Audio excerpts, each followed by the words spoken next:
Good evening and welcome to the July 27th, 2021 regular board meeting, which I now call to order. Is Pastor King, is he here? Have we had him for the last minute or two? Yeah. Pastor King is here? All right, since he is not here, we will have a moment of silence. We'll stand for that.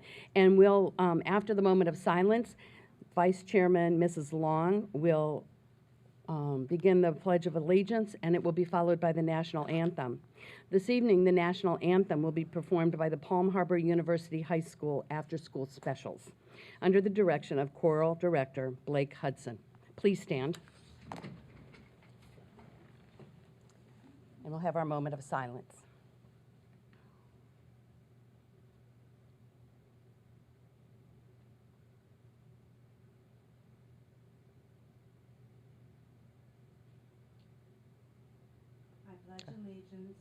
To the flag of the United States of America and to the republic for which it stands, one nation, under God, indivisible, with liberty and justice for all.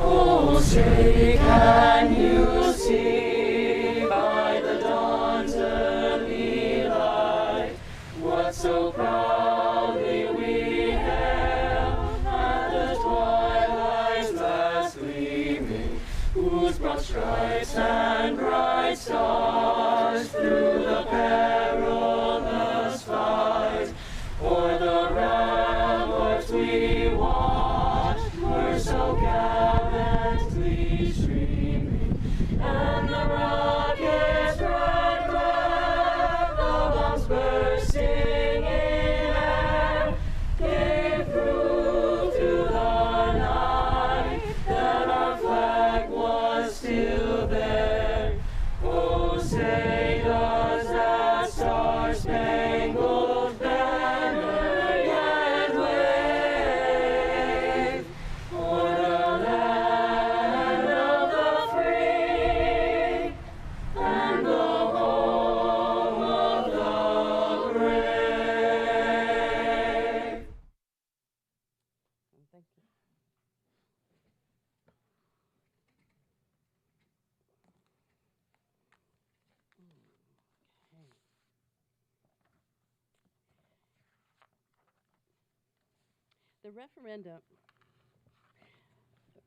The referendum funded Ignite, a music camp that was held for the third consecutive summer with great success. Any middle school student who had a music course during the 2021 school year was invited to attend the free 2-week camp held at the Pinellas County Center for the Arts at Gibbs High School. And for the first time this summer, transportation was provided. So let's take a look at some of the highlights of camp. Ignite Camp is a completely free referendum-funded camp for incoming 7th, 8th, and 9th graders who are enrolled in a music class in Pinellas County Schools. Here at Ignite Camp, our students are in their full band, chorus, or orchestra ensembles, but on top of getting to collaborate with students across the district, they are also enrolled in 3 electives, and we tried to pick electives that they maybe weren't offered at school. So we have classes such as digital music. It's really fun. I'm getting to learn new things, kind of like digital music. I didn't know you could make music online really. My band teacher told us it would be a really fun experience to learn new things. What I really like is that it's not just do the assignments and get them done. You actually take a lot of time on all the different assignments, and the teacher will help you.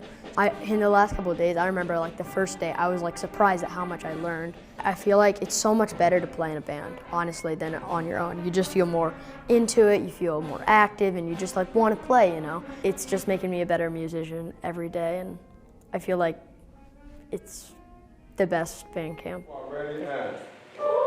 I really love how we all come from obviously different teaching styles because of the different teachers. So there's different things that people do know and they can help me out with, maybe like during warm-ups, stuff like that. So I really great being around a bunch of other people that have the same passion as I do, which is singing. And yeah, I just really enjoy it. So on Thursday, we will put together a final concert of everything that they have been working on for the past 2 weeks. So our full band, our full chorus, and full orchestra will perform, but on top of that, we'll also hear from some of our electives. So the concert is their time to show what they've learned this week. So to see the program grow, when we started out, we had 2 components. We had chorus and band. It was about 50 or so students, so to be at over 100 and have that string component this year has just been truly thrilling. People really crave doing things together. People really craved attending concerts and just experiencing music together, making music together. So it was really enjoyable to look out on that stage and just see those connections happening and to just see people finally be able to participate in that thing that they've been waiting for. This was absolutely amazing. I didn't know what to expect, but I wanted to see my grandson. He plays the saxophone. What they were able to accomplish in 2 weeks, oh my God, I can't believe it. They sound so professional. It's incredible to see the orchestra. These are kids from all over, and you'd think they've been playing together forever. I kept thinking we'd have to pay for it. They really put a lot of money and time into the camp. I was very impressed. It's nice because it's kind of back to normal after the whole COVID deal, right? So this is the first time that she's really been involved in a larger group activity with a number of other kids. She was excited, very thrilled, loved to like it was an enjoyment for her to get up and be able to participate with all the kids here. Her confidence level has definitely gone up. I thought this was an awesome program, especially since it was free. It was the best vote that I ever cast as it relates to expanding the horizons for my daughter's opportunity. She's a bit of an introvert, and she was excited about this. This recital, this camp, did everything that I expected it to do and more.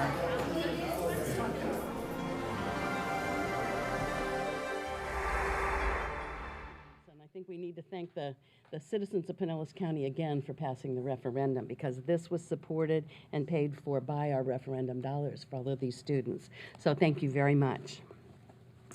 We'll now move on to introductions of professional and community organization representatives with Ms. Isabella Mascarenas, our Public Information Officer. Good evening, Madam Chair, members of the board, Dr. Grego, and staff. It is my pleasure to introduce the following members, representatives of community and professional organizations. From the Pinellas Classroom Teachers Association, we have Nancy Velarde, President. From the Pinellas Arts for a Complete Education Coalition, we have Victoria Hagedorn, Co-Chair. And at this time, we have no members of the media present. Thank you. Thank you. All right, we'll now move to see if there are any amendments to the agenda. Dr. Grego? Yes, Madam Chair, there's 2 amendments to the agenda. The first is 7.24, the superintendent's recommendation of the administrative appointment to the principal Lakewood Elementary School, recommending Renee Nellenbach, currently the assistant principal at Lakewood Elementary School. And the second is 8.2, which is the approval of the mental health and wellness plan for 2021-22. And this is the addition of our actual application the board has requested, and also, as the board discussed during the workshop, a real comparison of not only school counselors but social workers, school psychologists, and so forth on there. So we changed a portion of that, so we altered it. So that concludes the amendments. Very good, thank you. And I find good cause to amend those 2 items, 7.24 for the Lakewood principal and 8.2 for the mental health awareness plan. Board members, are there any items to be pulled from the agenda? Okay, Mrs. Edmond? I would like to pull agenda item 719, please. All righty.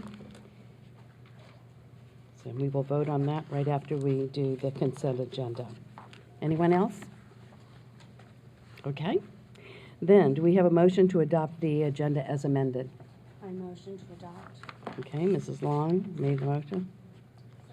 Okay, Mrs. Kane made a second. All in favor say aye. Aye. Opposed say no. and it passes unanimously. Thank you. All right. We will now move to public comment on agenda items. And before we do that, members of the public have 3 opportunities to address the board when we gather for a meeting. The first opportunity is to speak during public comments on agenda items. The next opportunity is when there is a public hearing, most of which are policy.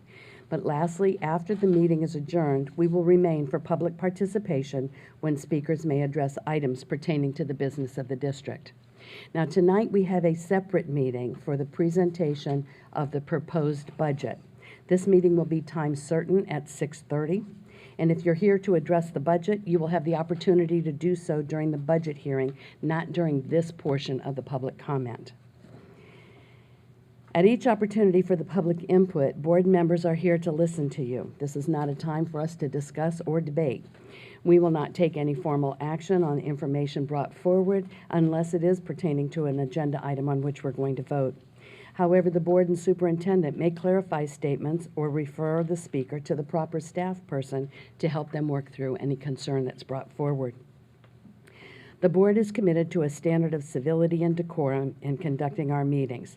Whether you agree or disagree with the viewpoints expressed by the speakers, please refrain from showing audible support or disagreement. We also ask that you assist us in maintaining a civil and constructive environment while confining your comments to the business of the district and refrain from profanity, intemperate, or rude comments. Thank you very much. Mrs. Christie, do we have any speakers? Board members and Dr. Grego, we have 2 speakers for specific agenda items. The first speaker is James Michael Shaw Jr., and he's here to speak on item 7.19. Okay. Good, thank you. Good evening. Good evening. Can you hear me? Yes. Okay. Good evening. My name is James Michael Shaw Jr., and I serve as local counsel for the NAACP Legal Defense Fund. I'm speaking as to agenda item 719, the interagency agreement with law enforcement. We have to ensure that police don't replace teachers as the first responders to routine childhood misbehavior. This agreement has to be vetted. Unintended consequences are unacceptable when those consequences can ruin a child's future. Unfortunately, the proposed agreement requires all crimes, even something as minor as stealing a stick of chewing gum, to be reported to law enforcement, and allows those officers to decide in the place of educators whether to treat that matter as one of school discipline or whether to involve the criminal justice system. We know from social science research that turning police officers into school disciplinarians increases student anxiety, creates alienation and distrust, diminishes students' faith in the legitimacy of the school and authority of the school staff, and can end up causing rather than preventing misbehavior. Harsh disciplinary practices, such as school-based arrests, increase the risk that students will fail a grade, drop out of school, and become entangled in the criminal justice system. Law enforcement officers placed in school too often discipline, arrest, and assault black children at a higher rate than their white peers, violating state and federal anti-discrimination laws. Although black students do not misbehave more than white students, there were more than twice as many arrests of black Pinellas County students than white Pinellas County students during the 2018 and 2019 school years, even though there are nearly 3 times as many white students than black students in Pinellas County schools. Arrests and civil citations are often done for subjective reasons. In Florida, quote-unquote, disorderly conduct is the 3rd most frequent reason for school-based arrest. Were Pinellas County's law enforcement agencies to refrain from citing or arresting students for quote-unquote disorderly conduct, the number of civil citations and arrests would decrease by 45% for black students, 12% for Hispanic students, and 19% for white students. This agreement was prepared behind closed doors without meaningful input from students, parents, educators, and community members. Once this came to light, many local organizations, including the PTA, the local NAACP chapters, LULAC, Labor, and a coalition of nearly 50 local church congregations, supported common sense revisions. However, law enforcement officers vetoed most of the community-supported changes and placed the agreement back on this board's consent agenda at a time when many families are out of town during the summer to be rubber stamped. So we ask that you not approve this agreement and instead engage the community directly as to what changes the community would like to see, and I thank you for your time. Thank you. Our second speaker tonight is Nancy Velarde, and she's here to speak on item 8.2. non-consent. Okay.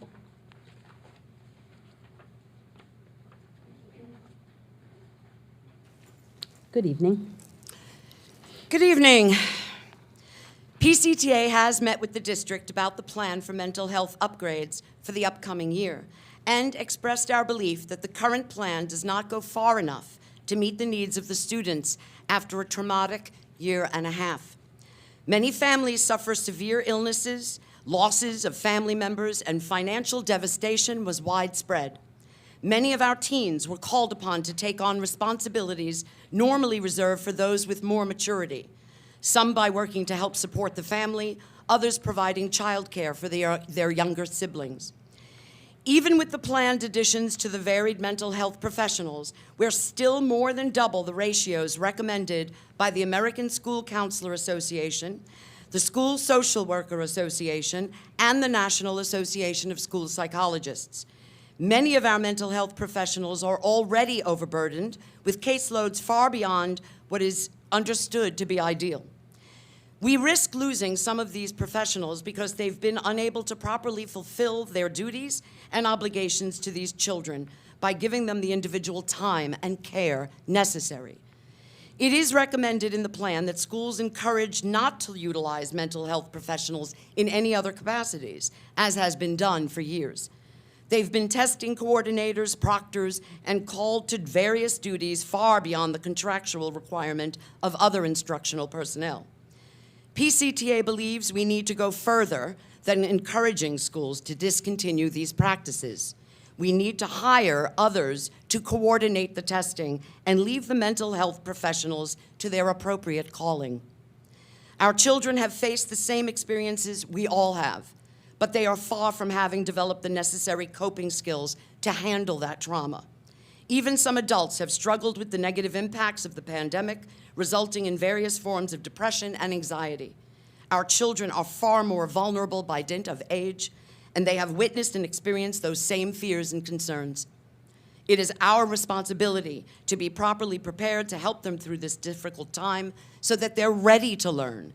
Learning loss will not be recouped until the various results of the pandemic are healed. It is the necessary first step. Thank you. Good, thank you. Madam Chair, we do have two more speakers this evening for specific agenda items. All right. The next speaker is Chantel Smith, Okay. speaking on item 7.19.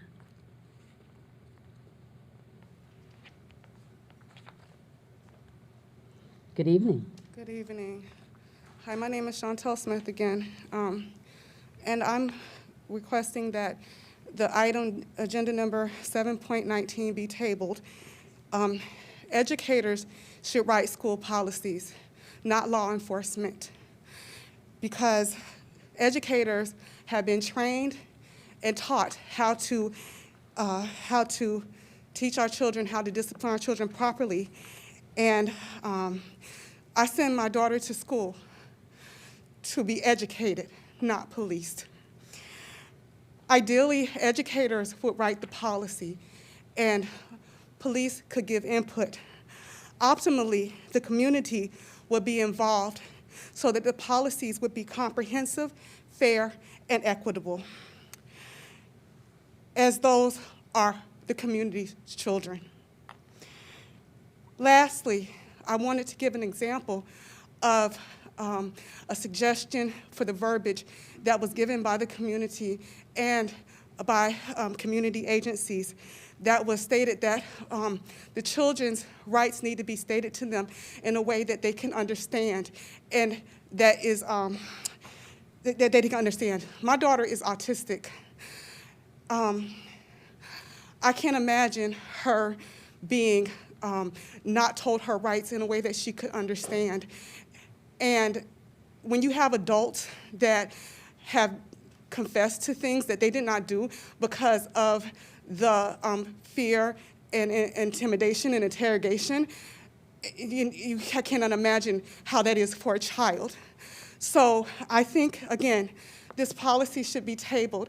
I think that educators should write it with community input and police input as well. That's fine, but I think that this needs to be revisited because I feel that, our children come to school to be educated, not policed.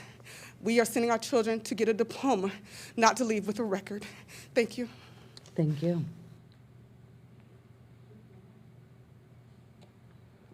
Our next speaker is Paula Stevens, and they will speak to non-consent item 8.2.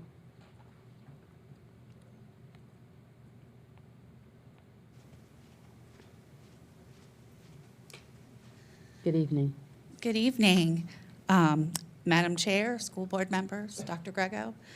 I'd first like to thank all of you for the job you do. I know it is difficult, and coming off a year of dealing with what we did last year, I know hopefully it'll be a little easier. Unfortunately, not everything is back to the way we were.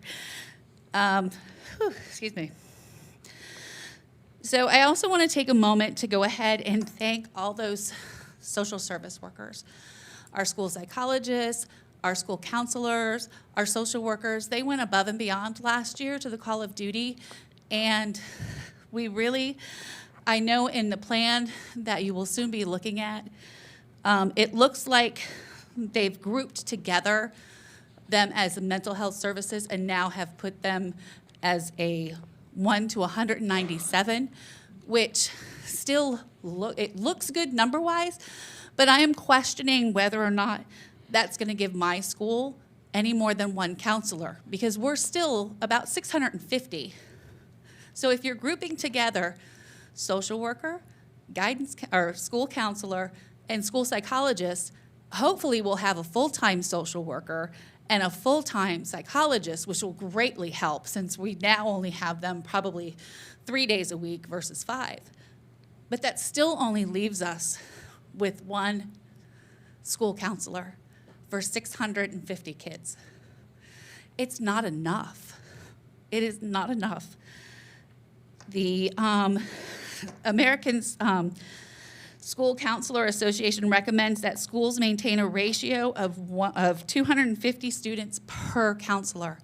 That would put my school with around 650, with at least 2 full-time and a part-time school counselor. I know you don't have the bodies at this time, but I would encourage you to continue to look at those numbers and make sure, especially in elementary school, if we catch them when they're young and their behaviors can be looked at and changed more easily, then we might not have the problems we have in middle school and high school, where you can give them the services and support they need while they're young and give them that second chance. So, and as several speakers before me said, please let them work with students and take away all the other responsibilities and let them do what they're here to do and help our students. Thank you.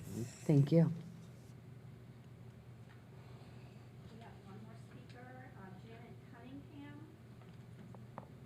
And she will speak to agenda item 8.2. 8.2. Okay. Janet Cunningham. There you go. Good evening. Good evening, board members. Dr. Grego, I want to say thank you for last year recognizing that we needed help. And I want to thank you for recognizing that we need help now to deal with the mental health aspects that our students will be facing. I know several previous speakers have spoken on this. I want to take a little different spin to this. As an ESE teacher and a former social worker, I went through and reviewed the 18-page document that you all put out dealing with the mental health services. And my concern is there are multiple services that overlap. Now, every one of these services that you have on this list is robust and helpful. However, we have a lack of staff to be able to provide the services, and the staff that we do have is not cross-trained in the different fields. I'm going to list real quickly the services, if you haven't had a chance to read them, that are on there. Each of these services will deal with students in Tier 1, 2, or 3, or a combination. The services are the PBIS supports, positive behavior supports, restorative practices, harmony, social and emotional learning, second step, why try, modular approach to therapy for children with anxiety, depression, trauma, or conduct disorder, resilience education training, cognitive behavioral intervention for trauma in schools, insights to behavior, civil schools classroom management, prepare crisis response, OAS bullying prevention, trauma-informed care, check and connect, culturally relevant teaching. All of these evidence-based practices, all of these positive and helpful for our students. However, we don't have the supports in place for our social workers, clinical staff, and/or teachers to be cross-trained in these. I deal with the students at the tail end of Tier 3 in ESE at a center. When students come to us, they may have gone through several different previous counselors and/or social workers who have been trained in different aspects of this. I would suggest streamlining these programs and specializing with our services so that we can meet the needs of our students, not just our ESE students, but our students that will be returning after the summer and dealing with concerns and trauma. Please consider looking at what you have at this point and streamlining it for fiduciary responsibility. Thank you. Thank you. Is that it? Are there more speakers? There are no more speakers. Okay, then that ends the public comment to the agenda items. All right, so we will now move to the consent agenda. Do we have a motion to adopt the consent agenda? Okay, Mr. Dudley and Mrs. Long. So we have a motion and a second to adopt the consent agenda. All in favor say aye. Aye. Opposed say no. And it passes unanimously. We'll now look at item 7.19. Do we have a motion?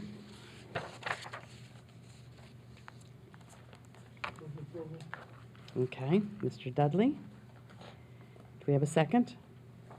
Second. All righty, Ms. Hine. All right, so we have a motion and a second now, so we can put this on the table and discuss it. Dr. Grego, I'm going to ask that since Ms. Edmond pulled the item, that we let her speak first, and then we'll direct it to you. Okay? Mrs. Edmond? Thank you. Mm-hmm. I would like to thank everyone who provided comments and worked on the interagency agreement.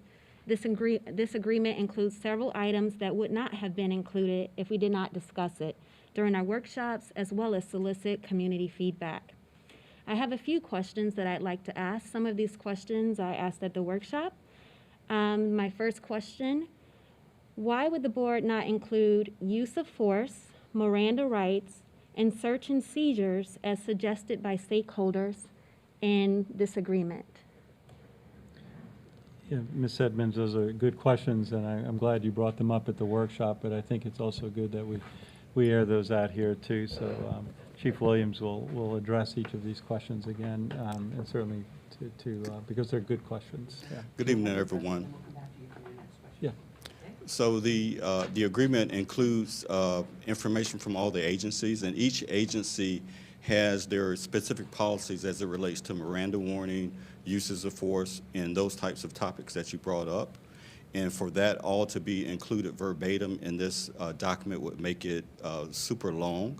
So the way that we handle that is through consensus, so that we have the policy that is germane to all those topics, so we don't go into individually how we each do Miranda. I know the question was just raised about being able to make sure that Miranda rights are given to a student so that they understand those. All those are built in to each law enforcement policy, otherwise you would lose case. And I don't want the public to get the impression that there are a number of interviews taking place with children. with kids to the degree in which it was depicted. So simply because the specific language from each agency could not be added into this agreement, that is why it's not there. But each policy, each agency has policies addressing those very issues that you brought up. Mr. Kapersky. Yes, Madam Chair, thank you. Thank you, Chief Williams, for that. But just to add on to that, since I also addressed this at the workshop, for the board members' sake, for the public's sake, there were large sections that the LDF, the Legal Defense Fund of the NAACP National, offered in their red line version. We met internally for multiple meetings, and then, of course, we went to the other parties of the agreement, which is law enforcement, to see what they thought of some of the changes. And this is what we came up with as the recommendation. But specifically to those different topics you raised, Mrs. Edmond, the search and seizure, there was a large section in there that they recommended. Search and seizure in a public school setting is a very distinct area of the law, one with which I'm very familiar as a school board attorney. It is not the same as a law enforcement officer searching and seizing property of somebody in the public. The Fourth Amendment governs that. Probable cause and a warrant is needed in a criminal setting, but with our special relationship with students, often referred to as in loco parentis, in the location of the parent, the Supreme Court has given school officials, and in the state of Florida that includes full-time SROs, the Supreme Court has given school officials the authority to engage in search and seizure with only reasonable suspicion. And that's a legal term of art, and that's defined by case law, but that's less than probable cause. So what the LDF had offered, and I understand why they offered it, but what they offered would have provided more protections than what the law provides. And so we needed to balance, their recommendations with the need for us to currently engage in our current practices, which are allowed by law in the Supreme Court, in order to maintain a safe educational environment. So search and seizure is a unique area. The other two, use of force and Miranda rights, those, in my opinion, really purely are law enforcement related issues. We have use of force in the public school setting, but use of force is, in the law enforcement realm, is truly a law enforcement specific type of term of art, as is the Miranda warnings, obviously. And so, in our opinion, we did not feel that it was appropriate to include those in this agreement, which would also bind our school administrators. So I would not want Principal Williams or Principal Jones at some school to have to implement or monitor the use of Miranda warnings among their students by a law enforcement officer. And so those two issues, in my mind specifically, were law enforcement. And as Chief Williams noted, there are protocols and general orders among all of these law enforcement agencies. And so if a law enforcement officer on our grounds violates somebody's Miranda rights, not only does that probably destroy the criminal or juvenile case that would proceed in the judicial system because they violated their rights, but it would also probably lead to potential discipline of that law enforcement officer. That's for the law enforcement officer and law enforcement agency to deal with. And so those are just a summary of the issues that you raised, Mrs. Edmond. Keep going. Okay. Chief, it was mentioned during the workshop that there's a form that officers have to complete if they question or interrogate someone without parental permission. Can you elaborate on that? That's correct. It's very important that if a child is interviewed in a school setting for some type of crime, that there is a person that's there that's representing the best interest of that child. We'd like for that to be the parent, and in some instances we're unable to meet that because we can't contact the parent for one reason or another. So it's guaranteed, we have to guarantee that there is an administrator or someone within the school that is sitting there with the best interest of that child in mind and available for that interview. So there is a form that we do in case, in the instance where we were unable to reach a parent and an interview took place. And I've been here since March 1st of 2018, and I've only had to have one of those forms done. And it's not a form that an officer would want to complete because they will be facing some punitive actions because of the rules that we have in place of ensuring that there's someone there for that child. Thank you. You're welcome. And it was mentioned earlier about the potential for a minor. I'm sorry, I can barely hear you. It was mentioned earlier of the potential for a minor crime like stealing a pencil being something that is an arrestable offense. Can you provide more detail about that? I would be happy to, because what the district and what we're working toward and what we've actually done as a result of the agreements that we've had is that we're making sure that the school administrators are involved and that the minor misconduct is handled through the Code of Student Conduct. And so the inference that officers would be involved with someone stealing a stick of gum, I don't want to say it's laughable, but it is really simplistic because the officer would not be involved in that. That's something that the school administrators are expected to take care of and address. I think what the attorney is relaying to is that the statute is requiring now that because of CESR and reporting on the safety of students on our school campuses, that those incidences all be reported, because elsewhere in the state there are things that should have been reported that wasn't. So at this point, the inference is that everything's reported, but I can tell you that from the sheriff and every chief that has school resource officers in our schools, they will not be taking any action on those types of instances such as was depicted. Okay. And is there a reason why this needs to be voted on today? Yes. The reason for this needing to be voted on today is because this is an agreement that we've been working on for over a year now. As you all know, for those who may have not been as closely related to this as I have been, back in 2004 we had an agreement that basically did exactly what we were just speaking of, taking the officers out of school-related issues and allowing the administration to take care of that. In 2016, we also looked at strengthening that particular agreement. And so when Marjorie Stoneman Douglas came around with the commission and there was state requirements, statute requirements that we have this agreement in place, and then secondly that they include certain items, we decided at that time that it would be smart on our part to consolidate those agreements that we've had in the past, because obviously they've worked. So if you go back to 2013, 2014 school year, there was 633 arrests of students in schools. There's only 180 days, calendar days in a school year.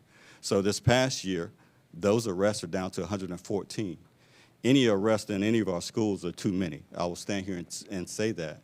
But the agreement should be in place because it is an agreement between the school board and law enforcement. There's a lot of hard work that's gone into that agreement. There is some training that needs to take place next week that because of information that we've dealt with, including the Legal Defense Fund, both the St. Petersburg branch of the NAACP, the Upper Pinellas County branch of the NAACP, and a number of community members, that this agreement, again, there's training that needs to take place. There's comments that have been made about this is a step in the right direction by involving the community, and absolutely it is. But at the same time, there's if we don't get this agreement made, then a lot of the good the input that you all have actually suggested that is currently being approved by everyone, it would be delayed, and we won't be able to do that. And Monday's training that I have for every school resource officer and school resource deputy, we will not be able to touch on the topics that are very germane to this agreement that they would need to operate within, such as not allowing an officer to come to a school to interview a child about a crime that occurred off campus.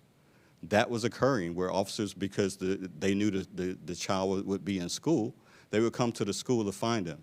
That's all changed. If it didn't occur at the school during school hours, they're not being encouraged to come to the school to do those interviews. So those things that you say are good, and I agree that they are, and this is an agreement that will be revisited annually.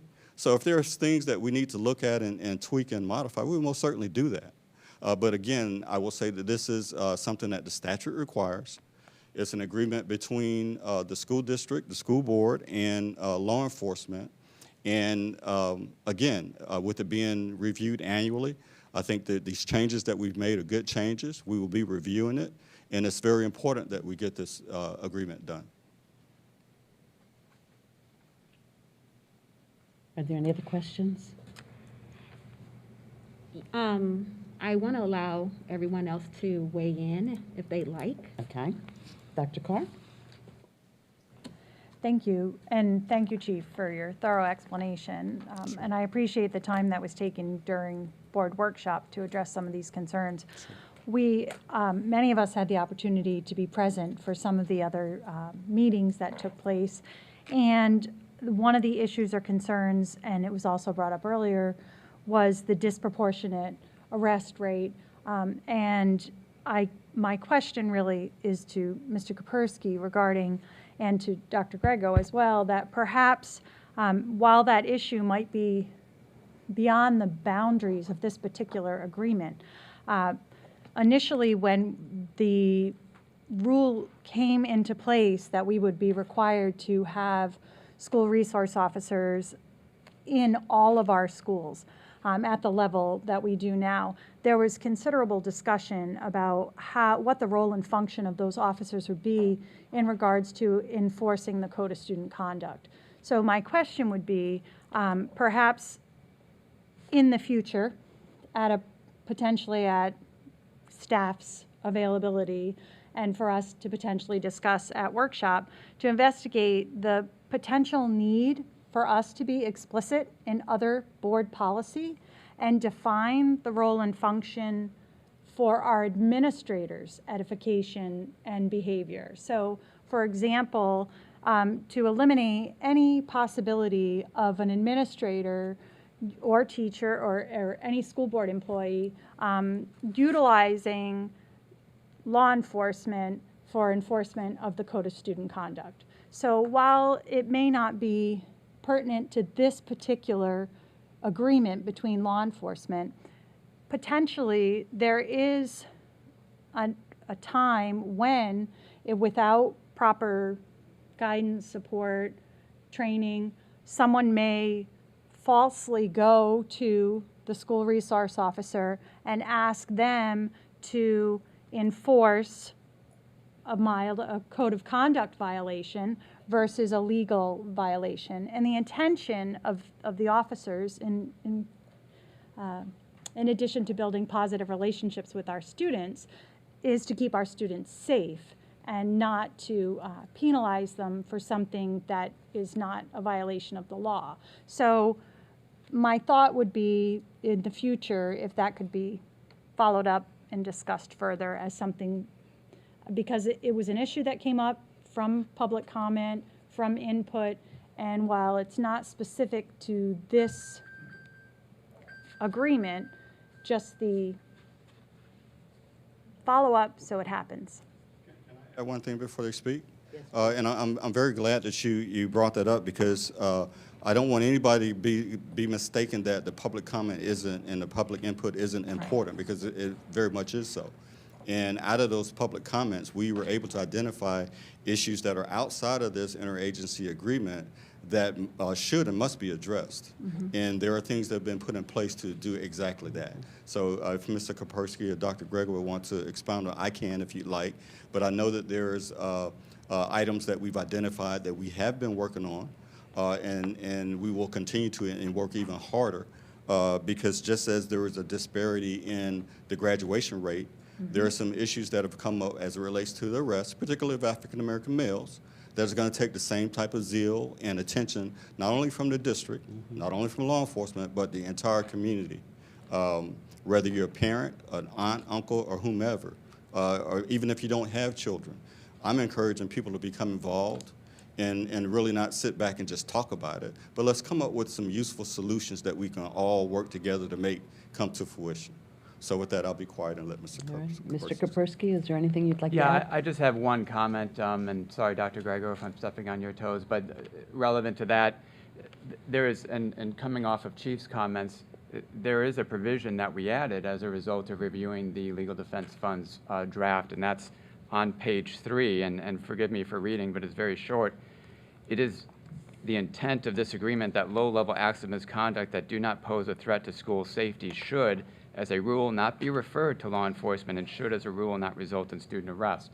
Now, that is not their language verbatim because we added some disclaimers, and I'm sure they would like us to have taken their language verbatim, but that's language that exists that would not have existed without their comments. And we can go forward and train our own administrative staff using that principle. I'd like to add that the majority of the training that takes place where the SRO and the school leaders, principals, assistant principals, or SSO, they're two different jurisdictions, but that is the major heart of what that training should be. The student code of conduct should be handled entirely by the principal and the staff. And what your discussion, though, Dr. Carr, is real, and it needs to be continually brought up and continually discussed and provided examples, non-examples, and so forth. There's not an officer out there that wants to do just the opposite, and likewise is not the administrator, too. So that discussion needs to happen. I want to remind the board that this agreement that came out of the Marjorie Stoneman Douglas is to take a look at things that perhaps as a state and a nation we learned that perhaps how to prevent such a tragedy to happen or to hopefully never happens.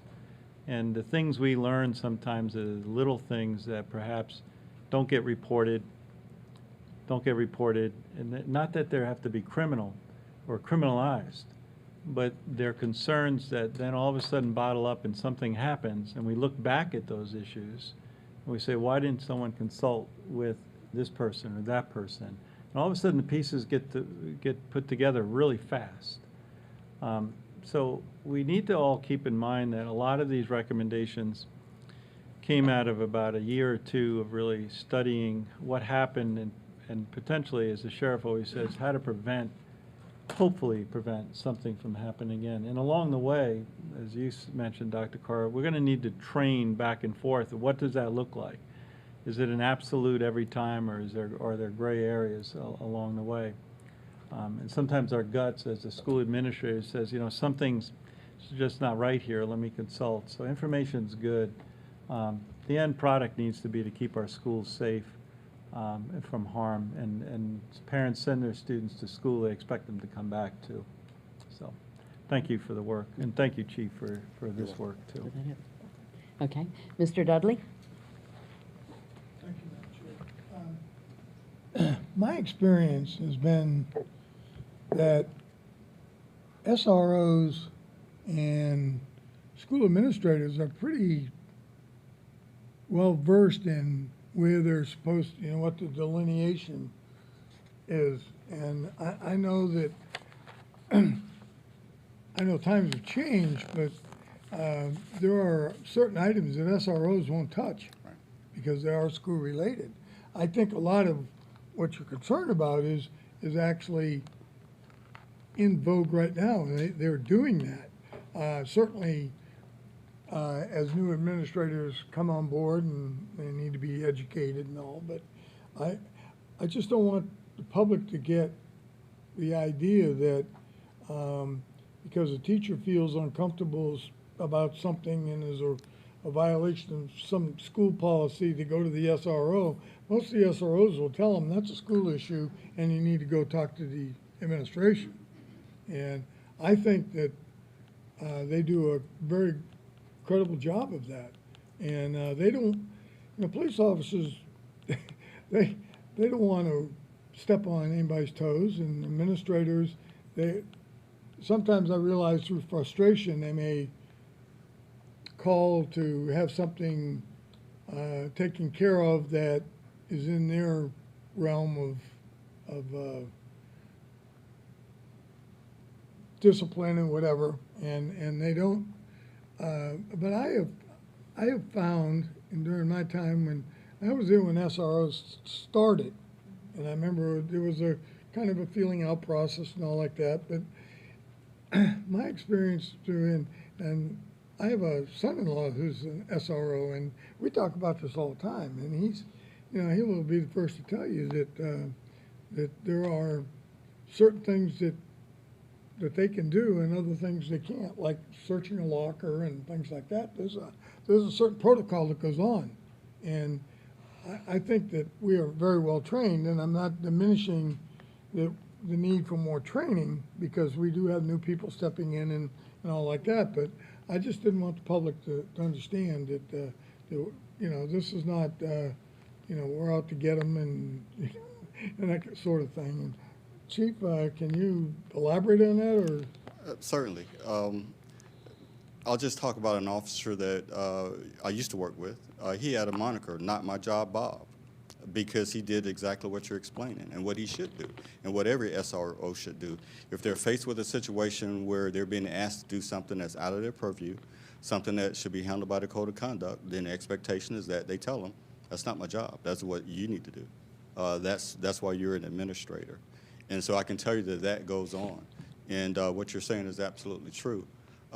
Let me just say for the public, officers put on their uniforms to go into these schools to help mentor our children and keep them safe. The last thing that they think about in the morning when they get ready to go to school is that they're going to arrest somebody. That's the last thing they want to do. And the last thing they want to do is write 1,000 reports. So if somebody wants to report a stick of gum, the officer don't want to have anything to do with that. Okay, so I'm here because I love children and I love mentoring. And every officer that works with me, all the SROs, if they can't get along with kids, if they don't like being mentors, then they're in the wrong profession and they won't last long. And I will see to that. And I know that the sheriff and all the chiefs will see to that same thing. Again, we meet monthly. We have discussions about these types of issues. And I can tell you that not because I'm in law enforcement, but you do have a very well dedicated group of men and women that go out, to include our school safety officers and our guardians, that protect our students and make sure that when they either walk to school or catch the bus, that they're able to go home that evening.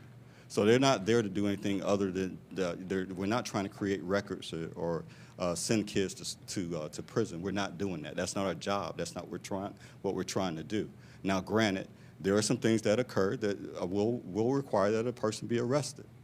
But we try to work through that, and with the mentoring and with the steps that we're putting in place here in the district from an equity standpoint, with training on implicit and explicit biases, to make sure that kids aren't being treated differently. From Tarpon Springs to Lakewood, everyone should be treated the same for a same type of issue.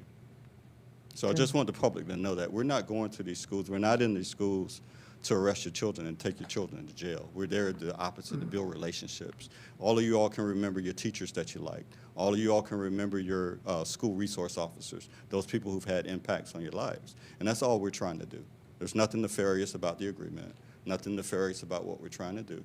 We just want to get better at what we're doing to protect our kids. Exactly right, Chief. Okay, thank you. Ms. Hine? Thank you. I wanted to say thank you, Mrs. Edmond, for the attention you've given to this since the day it first came up, and I really value and appreciate the way that you do thorough research and you systematically ask questions, and I really appreciate it. And I appreciate the work that's gone into it. I appreciate the input from our community, from the NAACP, from the Legal Defense Fund, from other individuals who have contacted us individually or who have participated in conversations. Thank you for caring and for giving that input. You know, I'd say also, you know, if you're curious more, you've heard a couple of us refer to the school board workshop discussion that we had just a couple of weeks ago. I recommend you watch it. If you have any other questions or concerns about this, it was a great discussion led by a number of those conversations. Sheriff Gualtieri was there, Chief Williams was there, our attorney, and we had excellent conversations about a number of these concerns that came up. So, you know, certainly please watch that. I would also say, you know, we have this district monitoring advisory committee, right? Who meets about monthly, who's monitoring a number of items, you know, and then specifically one of our goals in the Bridging of the Gap plan about reducing this disproportionality in arrest and out of school suspensions, excuse me, I stutter. We are looking at this, and as Chief mentioned, the numbers from 2013 and 2014 to today. So I just want to say thank you for everyone who participates in that work, because it matters. And while we're going to potentially approve this agreement this evening, keep participating. Keep giving your ideas, keep giving your input, keep keep talk about the, keep on asking questions. And I just want to say also that through this process, I have had the opportunity to get to know Chief Williams, to get to hear from our sheriff, to hear from David Kaprisky, our attorney, and our leaders at the district. And I've developed exceptional confidence in each and every one of them, as well as in our principals and our SROs. And if you have an example, or if something's going on with your child or with your school, tell us. Let us know. Chief wants to hear about it. Please. But I can't say it any better than Chief Williams did about the reason we're here is for our students. And then I also, Chief, I heard you refer to the community as a whole being involved in making this world a better place and making all of our children the best citizens that we could all be. And you certainly live that by example with your participation in a number of organizations in this community, including the Men in the Making group that I was able to join you for. And I just, I admire you. I thank you. Thank you again, Ms. Edmond, for all of your work on this agreement and everyone on this board. All right. Mrs. Edmond. Thank you again, Chief and staff and the community for your input. I understand in Section 8, the parties will have ongoing meetings and will at least annually review the agreement. I would like to ask that community meetings be held at least twice a year, providing advance notice at least 7 days, as well as providing the community with methods of accessing the documents and the Zoom link or whatever format that may be, just because in the community meetings that we held, there was some hiccups with that. And as you mentioned, we want to keep the community engaged and aware of what we're doing and, lean on them for input. Absolutely. So is that something we could do? Is that something we table for discussion? We could certainly do that. Thank you, Dr. Grego. Yeah. Okay, Mrs. Long. I just want to say thank you. I, like Mr. Dudley, saw the SROs coming into the school and watching them evolve. And at the end of my 35 years, I was very impressed. I saw a huge change. Yes, they're policemen, but they're starting to build relationships. And I was at a rough school for 18 years that had a reputation. Our SRO, we went through 3. They were excellent. There was one that had to be spoken to, and he made some changes. But as a teacher, when I went back in the classroom, using our SRO to come in and teach lessons, or they would take the kids out to play basketball or football. The relationships mean so much, and the trust levels were coming up. And I think that goes to you and the other officers for finding the right people for the job. There are some people that they teach, but maybe they're not meant to. And then there's others that they were born in that instinct. We need to always train. If a teacher's writing a referral for gum and pencils, we need to pull it back in and have a little discussion. Our society is changing. We have so many agencies that can help with that. That's just uncalled for. And I know it's not really happening in our schools that much. If it is, I would be surprised. But again, it's the mentality. I think with restorative practice, people are learning to have those relationships and conversations. And the more we have it, the greater we will grow. So thank you for what you do. It's my pleasure, really. Thank you. Good. So, Madam Chair, if I may, so what I'm hearing is that maybe twice a year, what we'll do is we'll give a status report, not only to this board, but also to the community, which would then allow some input and suggestions along the way. So the recurrence of that, because we do that internally anyway, so it's not that different. No problem. So we'll just expand it to involve the community. Absolutely. Thank you. Yeah. I was here in 2004 when the first agreement was made. And it was as much to make sure that all of the municipalities were doing the same thing as it was to start looking at what their role was and wasn't. And as time has gone by, we have added to, we have changed, we have perfected, we have tweaked it, we have made a lot of changes. And then, as we've talked about earlier with the Marjorie Stoneman Douglas requirements that come in, I think we have made progress every single time getting to where we need to be. That doesn't mean we're there yet. And that is why I think the continually looking at it every year is a very good idea.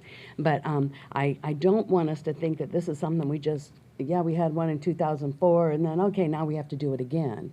No, this has been around. We've made sure that the police in Largo were doing the same thing as the sheriff's department when it came to how students were being disciplined, or whether or not the particular law enforcement was overstepping their boundaries, because there was a lot of gray area between what was the role of the school administration and what was the role of the principal. So I mean the police officer. So I think each time we review this, we get better and better at it.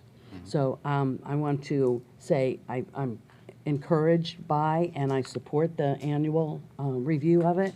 But I also want to say thank you for the hard work that went into this, because we have been reviewing it all along for a year as opposed to doing a yearly review. So thank you for everything that you've done. I think this is a good document. I will support it. Thank you. And I'm glad that you're going to be beginning the training on this, should it pass this evening. And I know that our area superintendents will also be having conversation with the principals in the school. So thank you very much. My pleasure. Thank you all. Is there any other conversation, any other items? I see no other names.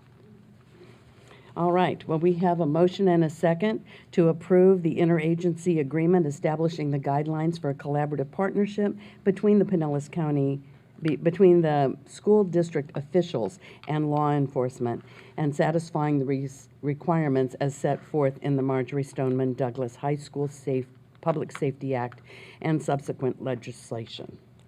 All in favor, say aye. Aye. Opposed, say no. And it passes unanimously. Thank you. All right, we'll move to non-consent. The first item on our non-consent is setting a public hearing and authorizing the advertisement of the public hearing to consider the amendment of policy 9270, home education. This is the first reading. Do we have a motion? A motion. Okay, Mrs. Long makes a motion to approve. Second? Second. All righty, Mrs. Edmond, thank you. Dr. Grego. Yes, Madam Chair and school board members, I'd like to call on Leanna Eisen, Director of Strategic Planning, to remind and to review the board of this clarifying language for home education. Welcome. Madam Chair, board members, Dr. Grego, staff and community, today we present the first reading of policy 9270, home education. The district team presented the amendment to this policy on at the July 13th board workshop, and if approved today, the second reading will be held on September 14th. As we shared at workshop, the district is responsible for evaluating and identifying homeschool students who may need special education or gifted services within a specified time frame. However, the Florida law does not require districts to provide, and the district does not provide these services to students unless the student enrolls in a district school. Recently, the Florida Department of Education's Bureau for Exceptional Education recommended that each district's policy clearly states special education and gifted services provisions for homeschooled students. So the proposed amendments to this policy adds 2 sections, one clarifying eligibility provisions for homeschool students to receive ESE services, and another clarifying provisions for homeschool students to qualify for gifted services, as well as the specified timeframes for those evaluations. In addition to these substantive changes, and since posting the policy for today's meeting, we've received feedback to further revise the policy to include gender-neutral language, which will be reflected in the second reading of the policy. That concludes our presentation for first reading to set the public hearing and authorize advertisement for public hearing to consider this amendment. Okay. Board members, are there any additional questions? We did have this as a topic at a workshop, so I think we did have some conversation and questions answered. All right, so I see none. And so we have a motion by Mrs. Long, a second by Mrs. Edmond, to set the public hearing and authorizing the advertisement of the public hearing to consider amendments to policy 9270, home education. All in favor say aye. Aye. Opposed say no. It passes unanimously. Thank you. Thank you. We now move to request approval of the 2021-2022 Mental Health and Wellness Plan. Do we have a motion? Motion. Mrs. Long Second. and Mrs. Edmond. Dr. Grego. Yes, Madam Chair, I want to, first of all, introduce Donna Sicilian, our Director of Student Services, but also express to the board recently as I've had conversation, because every school district is approving their mental health plan, is that many of our school districts throughout the state of Florida use the template that Ms. Sicilian, Donna, has used and continues to really hone, and I think it's the theme of this evening, is that no plan is a finished plan. As the state provides additional resources, we then react to those as needed in our schools. Some of our schools need greater social workers and school psychologists than perhaps others, and so we try to meet the needs of the schools to their likings. And that was really something we talked about as a group in the workshop. Not all schools are made equal, not all schools have the same exact needs, and we should provide some autonomy to school principals and leaders because they see those needs, and so do the parents day in and day out. And Donna, you've done a tremendous job of putting this plan together, so I want to publicly thank you. But go over, I know we spent quite a bit of time in the workshop of this plan, but maybe for the sake of the public and also our school board, hit some of the highlights of the mental health plan and wellness Thank Okay, you. Thank you, Dr. Dr. Grego, school board members and staff. I want to start by once again just publicly expressing my appreciation to this board, to Dr. Grego, Dr. Corbett, Lori Matway, and all of the leadership, because even prior to the mental health and wellness allocation that the state of Florida originated 3 years ago, this school district has been committed to the mental health and wellness of its students, staff, and families. And I think that I always want to start talking about a specific plan or a specific funding stream by putting it in the context of that bigger picture and the commitment that we have. And the way that we work with our community, and in particular those agencies and organizations in the community that are charged with and funded to do a lot of this work and to carry the load of mental health in our community. The Marjorie Stoneman Douglas Act that was mentioned earlier also included the need for funding to each district for mental health. And that's what we're talking about this evening, is one specific stream of fundings plan. We are required by the state to present a plan, and there's some really specific parameters to that, and that's what's covered in this plan. It is not an all-inclusive, what does Pinellas County School do? We have added factors into the plan that aren't funded specifically by this because of the synergy created by the funding. And it's really hard to talk about what one funding source does without tapping into the bigger picture of what we do. I also just wanted to mention how much I just appreciate people that took time to come and make comments tonight. I think this is the first time in the years that I've done this plan that we've had public comment. And so I honestly appreciate that and encourage PCTA and others to actually talk directly to me at any point. I would be glad to go over specifics, hear feedback, talk about the data used. So that is very, very encouraging to me because, again, the mental health and wellness of our children, families, and staff is a community issue. It impacts the school. You've heard me say more than you want to hear. Schools are a microcosm of society, right? So the things that happen out there happen within our walls. And we do our absolute very best. And you have an amazing team of school counselors, psychologists, social workers, nurses, prevention staff that work tirelessly to ensure that these things are being addressed within the role of the school. And that primary role is to address the mental health and wellness and the social emotional learning so that students can engage and be learners. And I did go over in depth at the workshop the elements of the plan. For example, the matrix, which is new, is required in the plan. All of the things in the matrix are items that are available to schools. We do not require any school to do all of these items. Schools work primarily with the prevention department, who have staff assigned to them to go through their rubric and look at what are the needs of our school, what trainings do we need, what programs do we need to implement. I don't know of any school that implements everything that's available to them. One size does not fit all. But we do have a process to help schools identify what would fit best, provide the training, and as we're able, provide the staff to carry out that, and also to train all of the adults that are in a child's life, because we all have responsibility for all of our children, including our SROs. You were just talking about SROs. I'm going out next week and talking with SROs. Just want to make sure that you and our community know that this is not any one group's effort. We are all working together. Could we do it better? Of course we could. Like Dr. Grego just said, it is an evolving plan. I want to make this better. That is why I'm here. That's why I come every day. So with that, I would just ask that you approve this plan. It beyond meets the elements that are required by the state and by the Marjorie Stoneman Douglas Act. I think it is a good example of the work that we do and our efforts to continue to support students. Good, thank you. Board members, Dr. Carr?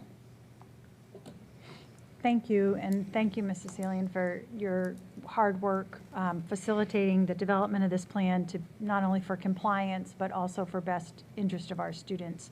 I myself am a former school counselor and appreciate the hard work that goes into not only the development of this plan, but the ongoing support of our students during this particularly tumultuous year for the variety of reasons and the ways students were impacted, and the extra work that was involved by you and your team to really provide support in so many different ways to address and meet the needs of our students. I do appreciate the comments that were made regarding student ratio and looking at the whole picture and the combination of how individuals are allocated to a school, so a school counselor and a social worker and a psychologist, as well as at times mental health therapists who are supported by our community agencies.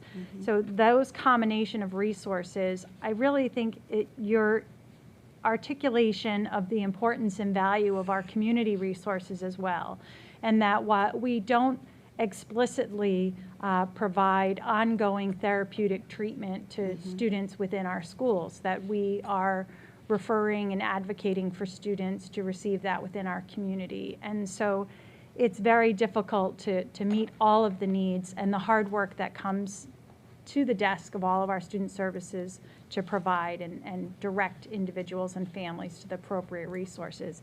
So I want to acknowledge the hard work, but also recognize that your plan also did include some additional pieces to address the specific needs that are as a result of this difficult year, and that I appreciate that you pointed out that no one is going to be doing all of the things within the matrix, and that in addition to all of those pieces, you continue to work to try and reduce the responsibilities. I'll reflect back on a time when we first started doing assessments in the high school, when we were doing those Kaplan tests many years ago. I think some of you in the room remember that implementation, and school counselors were responsible to be the test facilitators for all of those, in addition to ACT and SAT, and now with our additional end of course assessments. So I hope we will continue to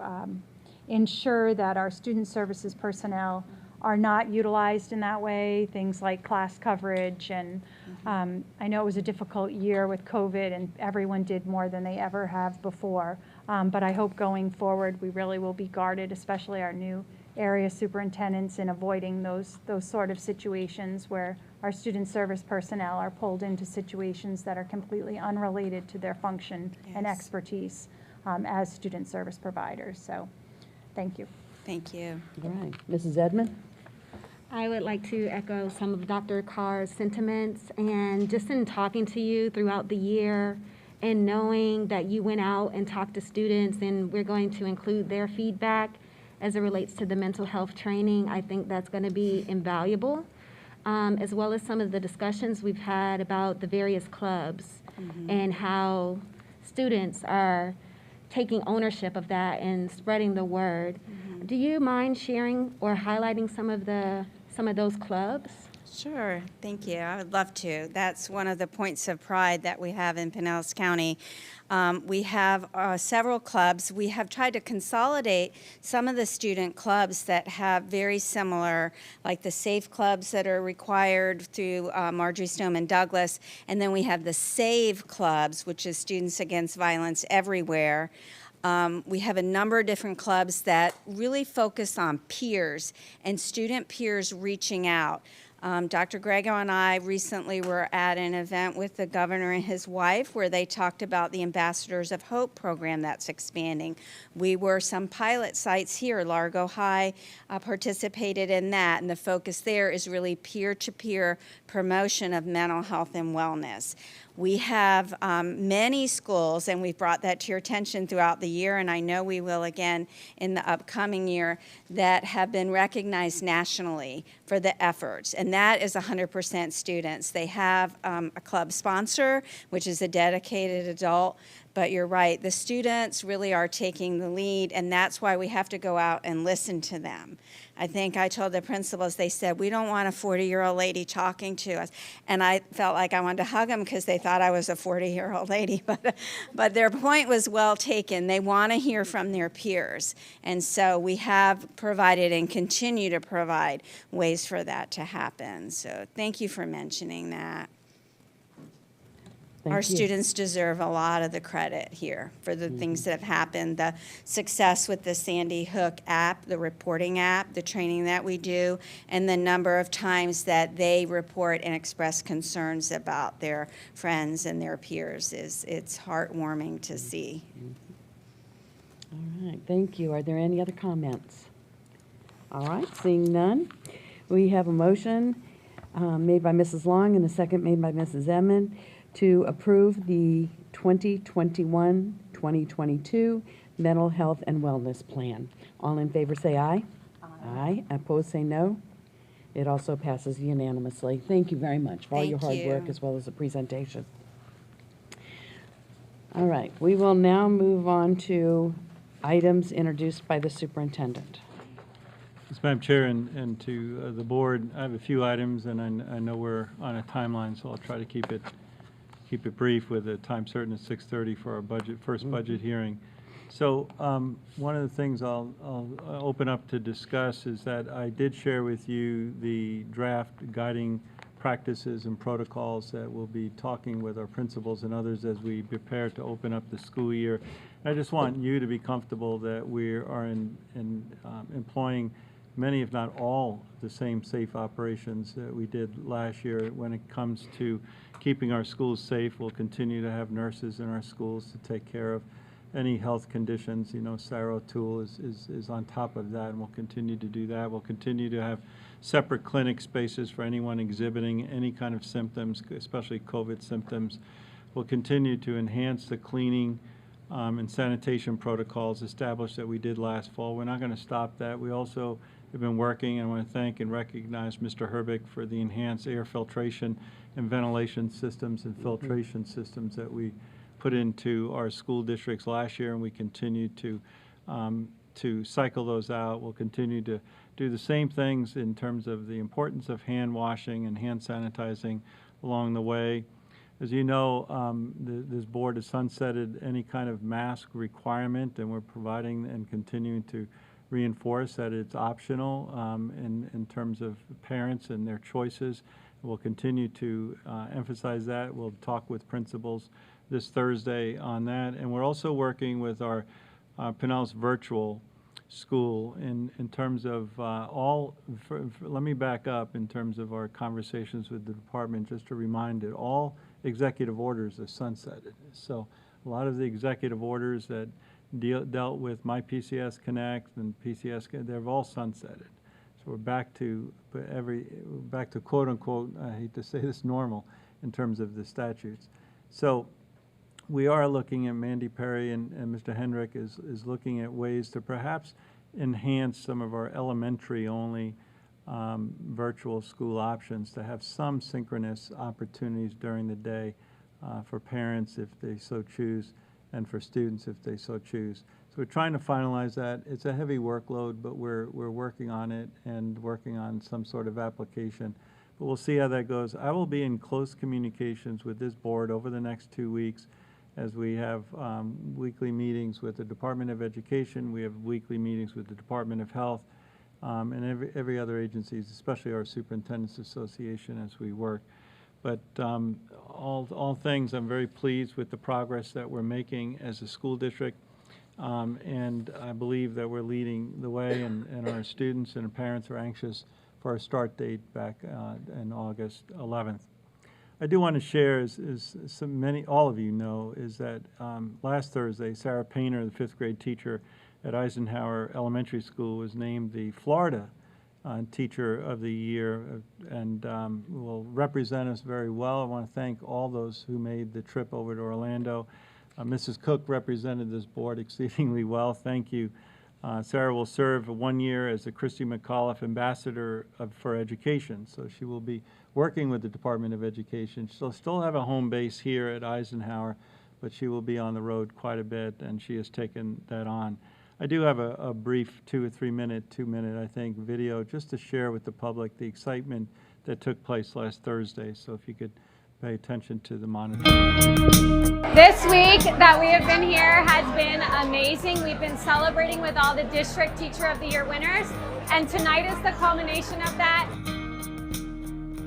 Being named Pinellas County's Teacher of the Year, I've been able to speak about how I have found joy this year in a year where we had a lot of obstacles to overcome, and how we chose to look at the positive rather than the negative, and on all the student successes that have come with that this year. I'm excited. I'm happy that my district, my school, and my family and friends are here to celebrate, and I cannot wait to see what happens this evening. The 2022 Florida Department of Education Teacher of the Year is Sarah Ann Painter.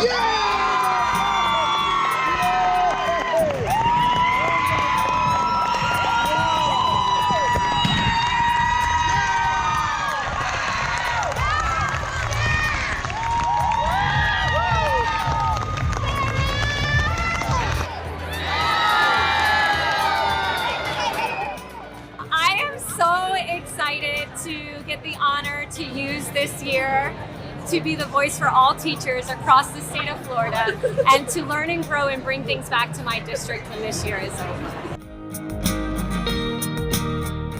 I am really working hard to stop and take this moment in, because I don't want to forget the way it felt tonight.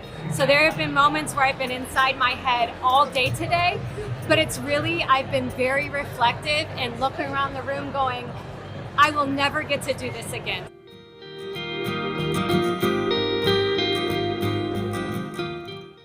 That's our team from Eisenhower. We had quite a following there. Thank you for the support around their entire school district, the Times who covered that story so well.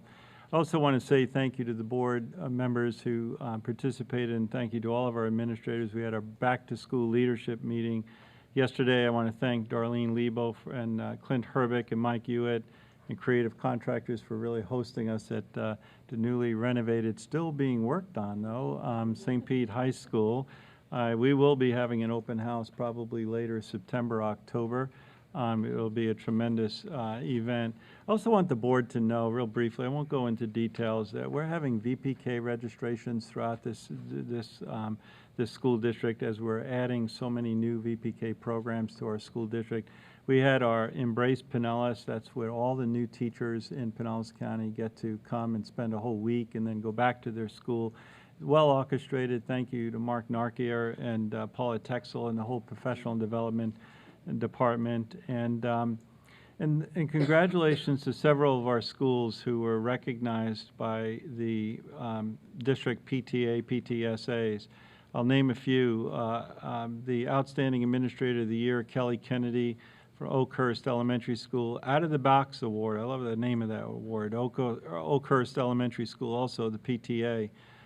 Student Community Service Award, Largo High School PTSA, Membership Plus Award, Eastlake High School PTSA, Local Unit and County Council Program Award, Oakhurst Elementary, and the Literacy Award, Oakhurst. It seems like Oakhurst really did a great job there with the PTSA.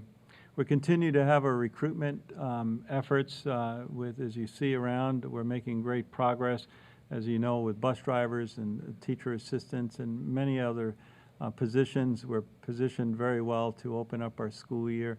Our teacher positions are dwindling, vacancies are dwindling. We are positioned better this year than many years in the past. I want to thank our Human Resources Department for really working tirelessly to ensure that happens.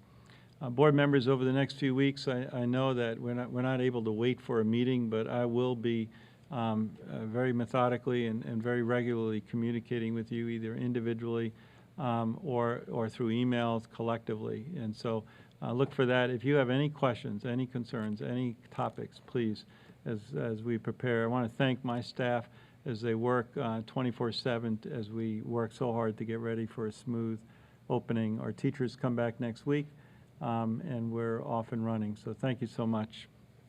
That concludes my comments.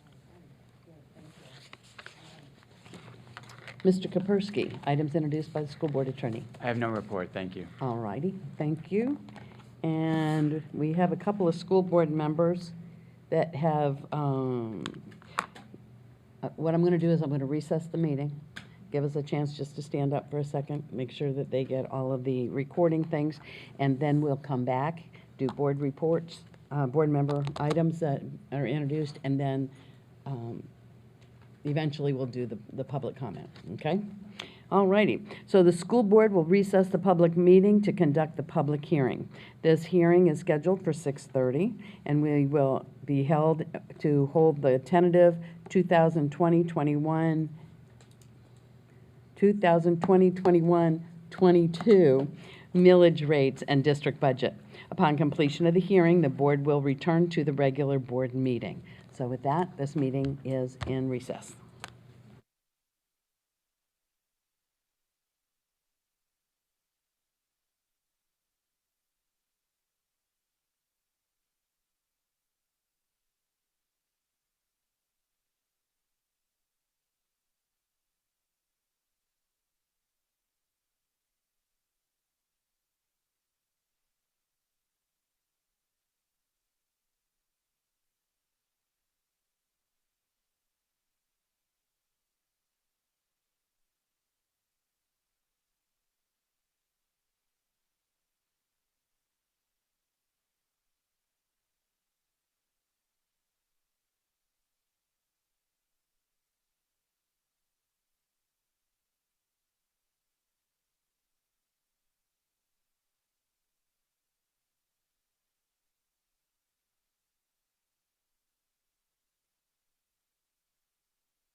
Two minutes.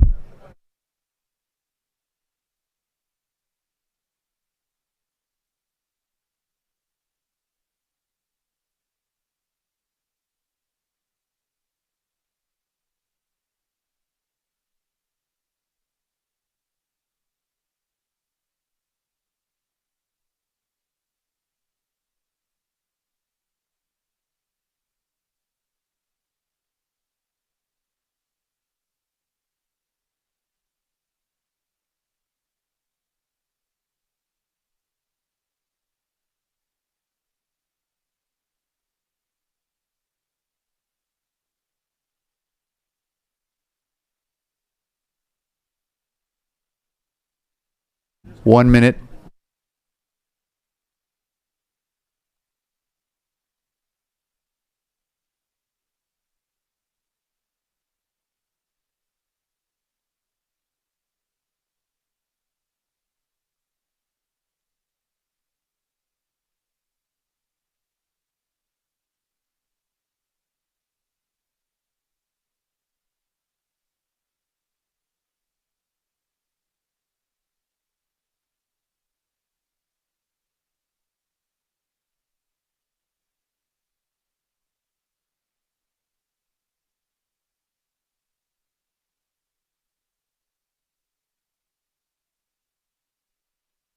Thank you.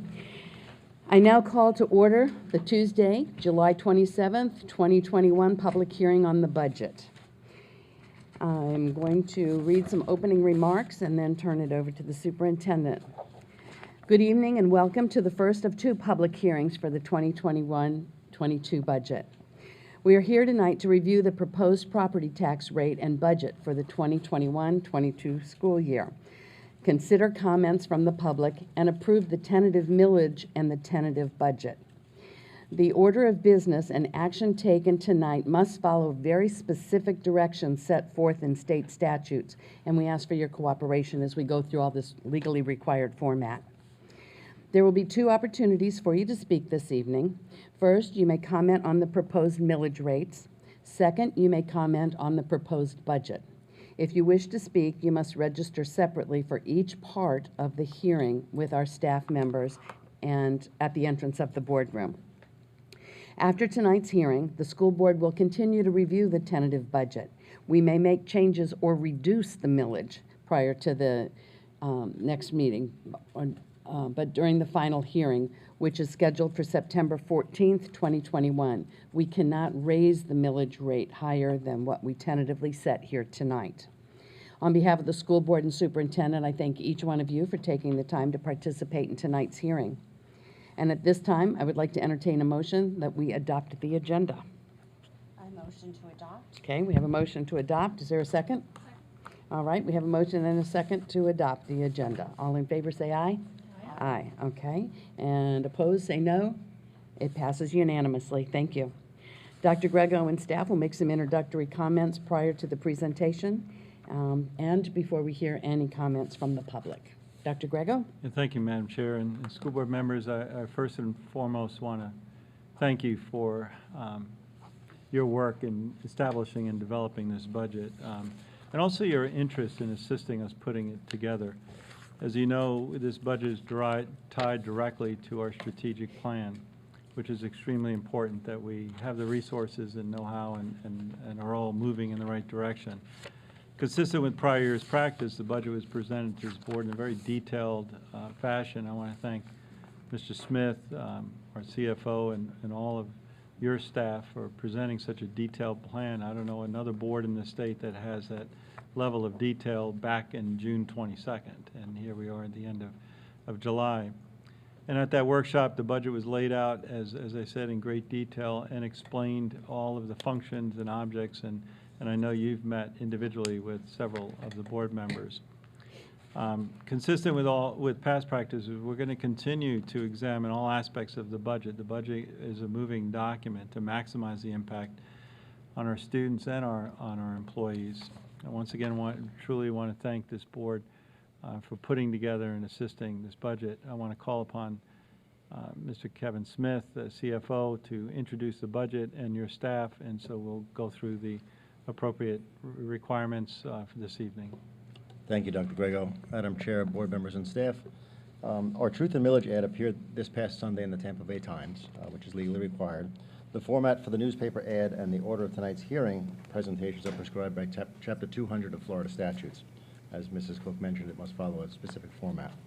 Based on your action tonight, the Pinellas County Property Appraiser's Office will send out proposed tax notices. These notices will legally indicate the time and place of our second and final public hearing, which will take place on Tuesday evening, September 14th. The proposed and tentative budget that's presented to you tonight is based upon estimates right now, as our books for the fiscal year 2020-2021 have not yet been closed. At the second public hearing, though, the hearing book will reflect actual ending balances for year-end 2020-21. At this time, I'll turn it over to Ms. Luann Jordan, who is our manager of FTE budget and cost reporting, to first present the proposed millage rates, and she will subsequently, after your actions, present the budget. Ms. Jordan? Thank you, Mr. Smith. Good evening, Dr. Grego, Madam Chair, board members, staff, and community.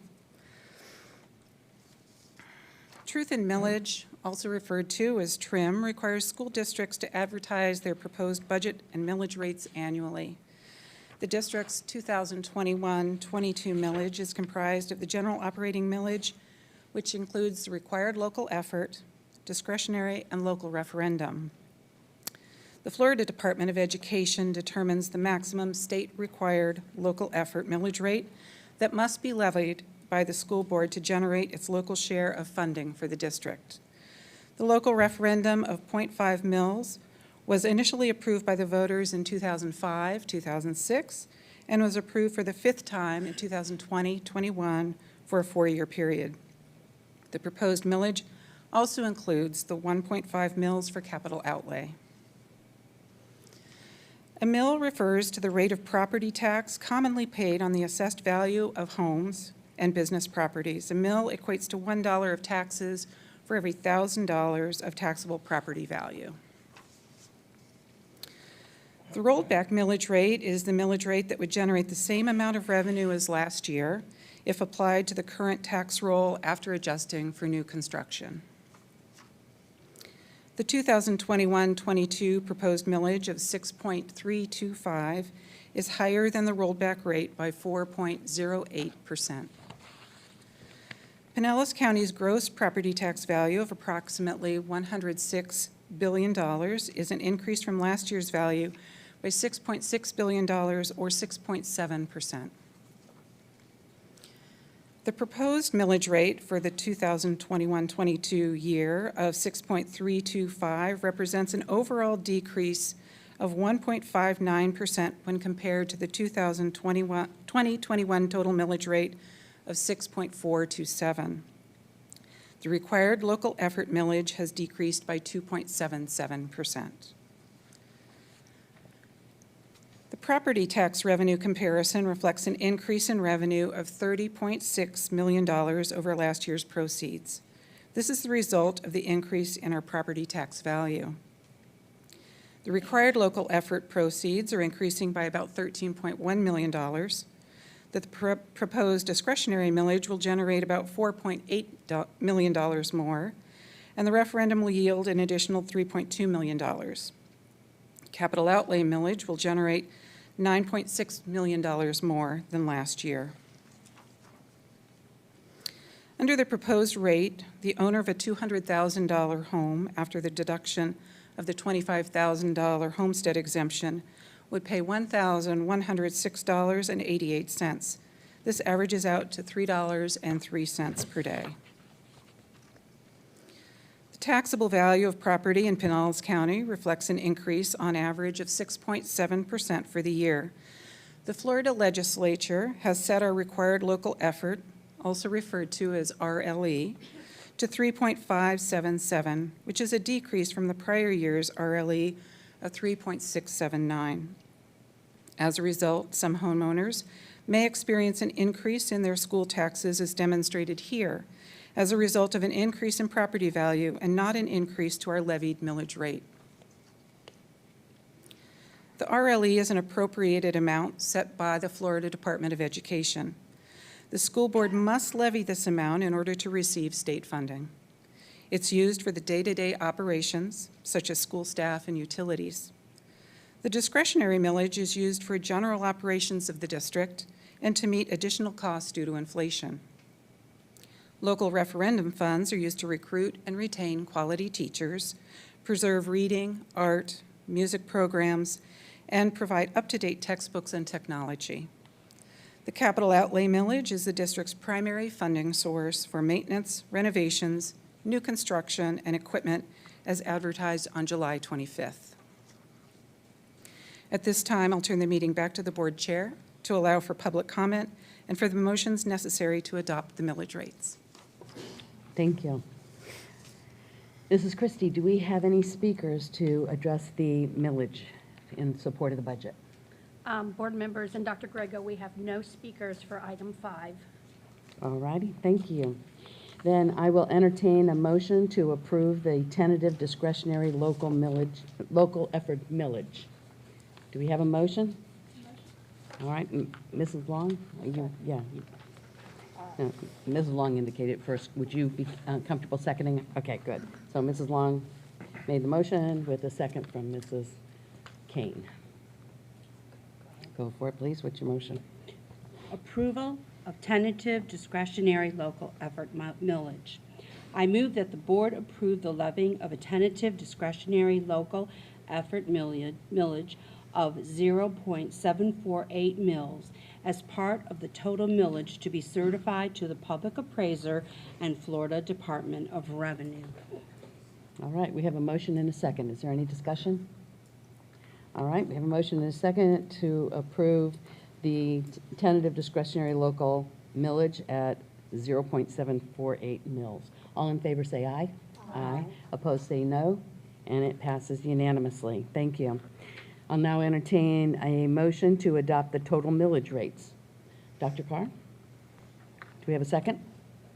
And Mrs. Kane, second. Thank you. Adoption of total millage rates. I move that the board adopt a tentative millage rate of 6.325 mils to be set and certified to the property appraiser and to the Florida Department of Revenue. The millage rates are as follows. For required local effort, 3.577 mils. For discretionary local effort, 0.748 mils. For local referendum, 0.500 mils. For capital outlay, 1.500 mils. Total tentative millage, 6.325 mils. This rate is 4.08% greater than the rolled back rate. All righty, thank you. We do have a motion and a second, and I'm not going to read it again for fear I might read a number differently than you stated. So if there's any discussion from the board, okay, all in favor say aye. Aye. Opposed say no, and it passes unanimously. I will now send it back to you. Thank you, Mrs. Cook. This portion of the presentation covers the district's tentative budget for 2021-22. The budget calendar is ongoing throughout the year. During the course of the year, budget updates are provided at board workshops and monitoring is performed through budget analyses and forecasts. In the spring, we typically have a better idea of what the legislative budget is providing for us, whether we can expect an increase or a decrease in state funds. Budget steering committee meetings are held during this time frame, primarily for capital outlay requests. In July and September, we hold 2 public hearings regarding the budget and millage. Tonight is the first of those hearings. As mentioned earlier, the second hearing will be held on September 14th. Certain parameters guide the building of the budget. We strive to and have been able to maintain a 63-37 ratio. This means at least 63% of all expenses are for direct instruction or in the classroom, and 37% are related to other areas such as instructional support, plan operations, and administration.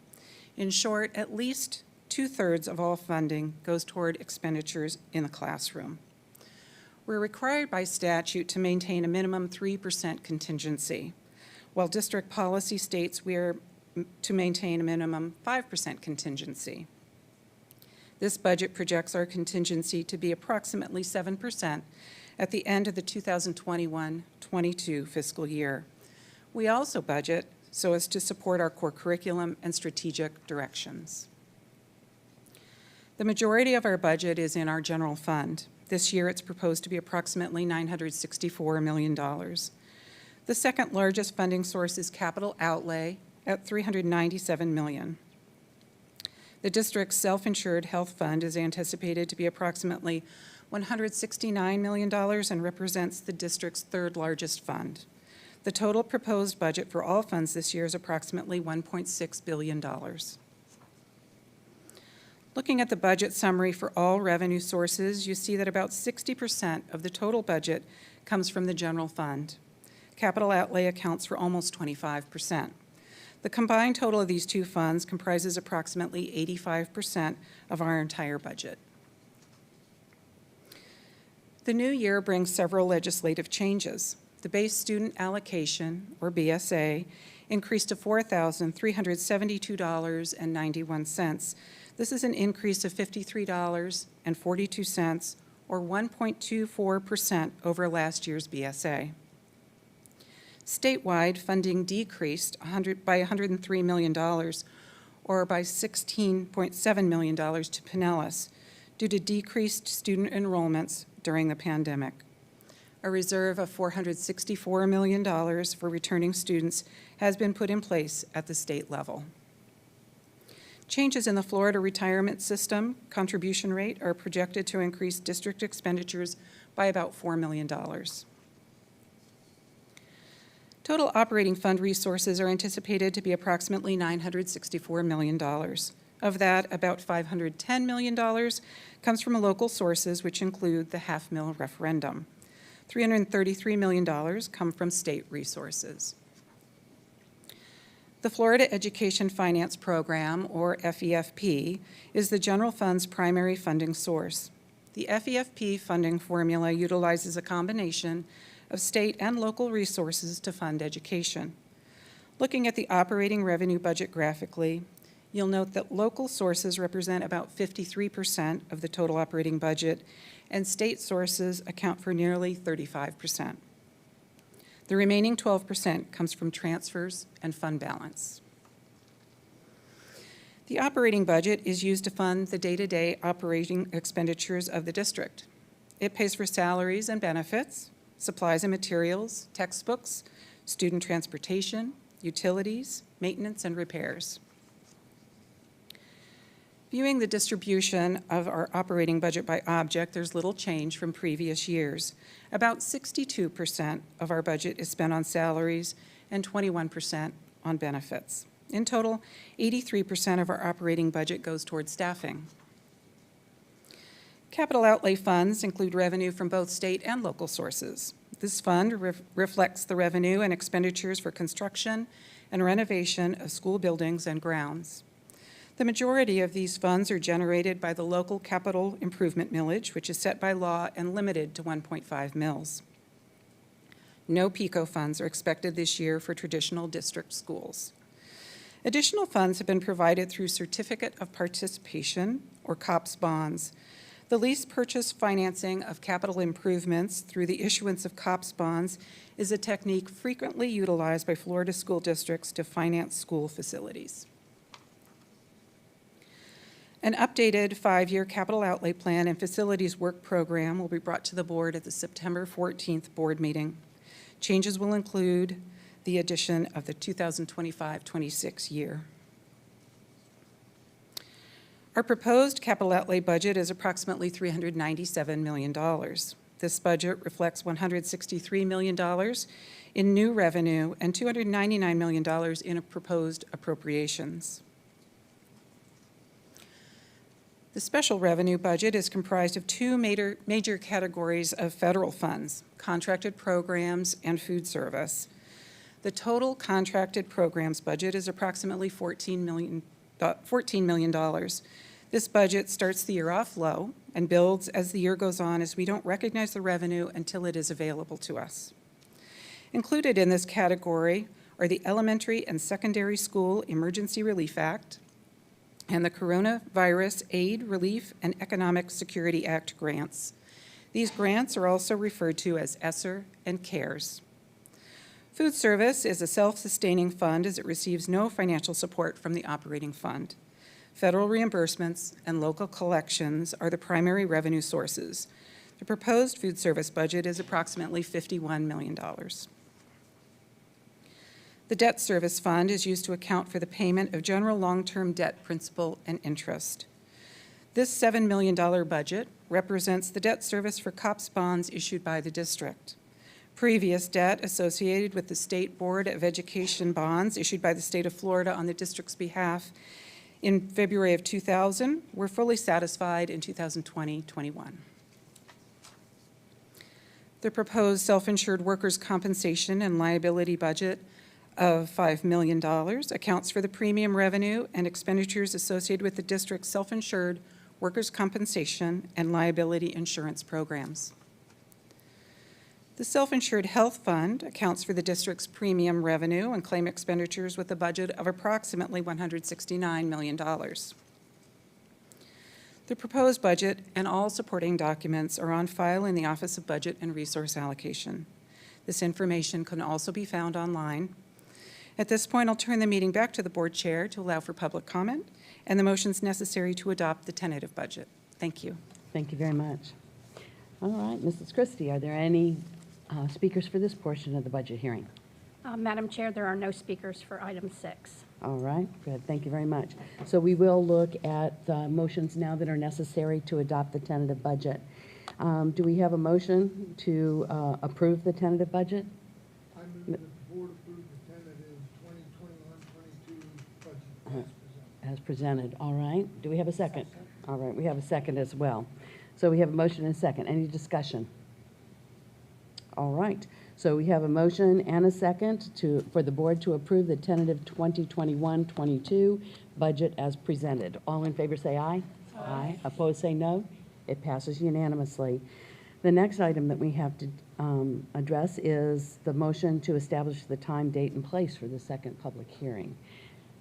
Ms. Hine, do you have a motion? I do. I move that the second public hearing on the 2021-22 district budget be held on September 14th, 2021 at 6:30 p.m. in the conference hall of the School Administration Building, 301 4th Street Southwest, Largo, Florida. Thank you. Do we have a second? I'll second. All right, Mrs. Long, second. So we have a motion and a second to hold the second public hearing on the 21-22 district budget to be held September 14th, 2021 at 6:30. That'll be time certain again, in the conference hall of the School Administration Building at 301 4th Street Southwest in Largo, Florida. All in favor say aye. Aye. Aye. Opposed say no. It passes unanimously. And we have one more motion that we have to address to authorize the submittal of the certification of the tax value. Mrs. Emden? I move that the board authorize the superintendent to advise the property appraiser of the millage rates, including the required rollback rates approved at the first public hearing held on July 27th, 2021. Thank you. Do we have a second? Second. All right. Mr. Dudley made second the motion. All right. So we have a motion and a second to authorize the superintendent to advise the property appraiser of the millage rates, including the required rollback rates approved at the first public hearing held on July 27th, 2021. Any discussion? All in favor say aye. Aye. Opposed say no. And it passes unanimously. Thank you very much. And before I adjourn this portion of the meeting, I would like to thank you, Mr. Smith, and your staff for everything that you put forward. We spent quite a bit of time going through the budget, literally page by page, and explaining it to us. So I appreciate the fact that the board was willing to roll up their sleeves and stick with it, and Mr. Smith, for everything you did to help us understand it prior to this vote. Thank you, Madam Chair. I appreciate the attention and the participation of the board. in this Thank process. you. And with that, this meeting is adjourned. So, I'm not giving you another break. We're going straight into the next one. Okay, so I am going to reconvene the July 27th, 2021 regular school board meeting. And with that, we now move on to items introduced by the board.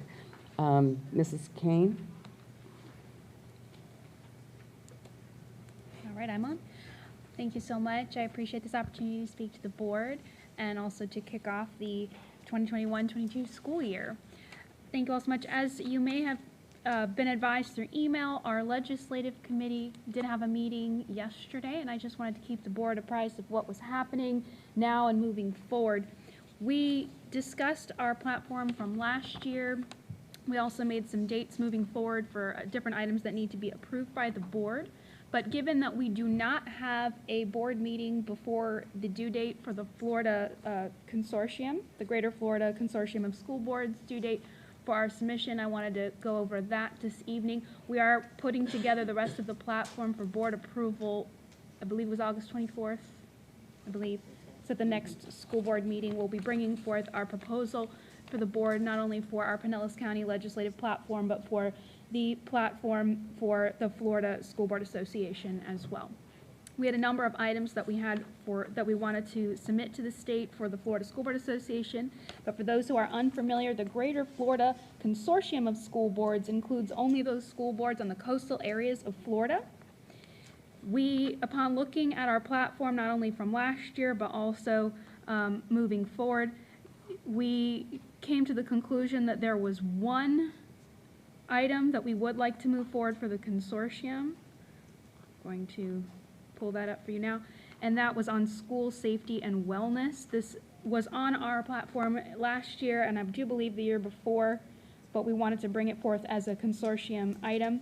It is to require that public facilities other than K-12 schools are utilized as hurricane shelters and post-storm support to ensure schools can resume as soon as possible following a storm. We thought that would apply to school boards on the coastal regions of Florida. Other than that, we'll have the rest of the items being brought forth at the next meeting. But just so you all know, we did plan that. We'll be having another meeting on August 9th for any board members that want to attend. And thank you, Dr. Carr, Ms. Edmond, and Dr. Grego, as well as Ms. Dole, who are all at the meeting yesterday to go over all of that. With that being said, I'm looking forward to a successful year in 2021-22. Last year, we made it through quite a tumultuous year, and I know I spoke at some point in the year and gave some theater quotes for inspiration. Last year, I brought forth the quote that I felt encompassed our year last year, which was that necessity is the mother of invention, from the play Alice in Wonderland. But this year, looking forward, I know we're still in the midst of working so hard to get through the rest of the pandemic. We are working together as a group. We're coming together, and I have a quote for this year. Where did it go? I lost it. Oh no, I lost it. That's not a good sign. There it is. Okay, I found it. You know why it isn't? Because it's been a rough year. I did find it, I'm sorry. But this is a quote that even the darkest night will end and the sun will rise, and it is from Les Miserables. So as we continue to muddle our way through this pandemic, I hope that there is a glimmer of light at the end of the tunnel for all of us as we move forward this year, and we can hopefully bring our beautiful community of Pinellas County together to always remain focused on our goal, which is 100% student success and student education in Pinellas County. Thank you all, and good luck in the new year. Very good, thank you. Mr. Dudley. Thank you, Madam Chair. Okay. Mm-hmm. Well, keeping with the same theme of, all things looking forward and being positive, I wanted to bring to the attention of not only the board, but residents of St. Petersburg and the entire county, that we are very fortunate that we've had some Olympic athletes that are representing our community. And I wanted to bring to light a special one. Not that they're not all special, but it's a young man, and bear with me, I want to kind of lay this out a little bit. And I think I've mentioned it before. His name is Brad Snyder. Brad Snyder was a swimmer at Northeast High School, and he went to Naval Academy and was captain of the swim team there. And upon his graduation, they have a choice of what they want to do, whether it be a pilot, be a Navy SEAL or whatever. He chose demolition. And he was assigned to a Navy SEAL team. And on his third deployment, something happened that he said he always guarded against, but instincts kicked in, fell in front of him, tripped the IED, it blew up, and he went out to help him, and in the process, one blew up, and he's now blind. And Brad laid in the hospital and, you know, all those things going through his mind. And I'll give you the short version. A year to the day that he lost his eyesight, he not only won a gold medal in the Paralympics, set a world's record. And he did it again the next day, and the next day he got a silver medal. Well, it wasn't done yet. He went to, that was in London, then he went to Rio, or if I got it backwards, whatever one was the second. Anyway, and it was a record. It was stood for over 34 years, I believe. And it wasn't even one of his normal events. He decided to do it. Not only did he break the record by over 30 seconds, and he set a world record, it'd be a long time for that to be broken. And he won several others. I think he's won 5 golds and 1 silver. Well, the story even gets better. This Olympics, instead of being one of probably the best swimmer in the world, he decides that he's going to try something else. So he gets out of swimming and he decides to become a para-Olympian. A triathlon Olympian, excuse me. And he made the team, and he will be competing next week.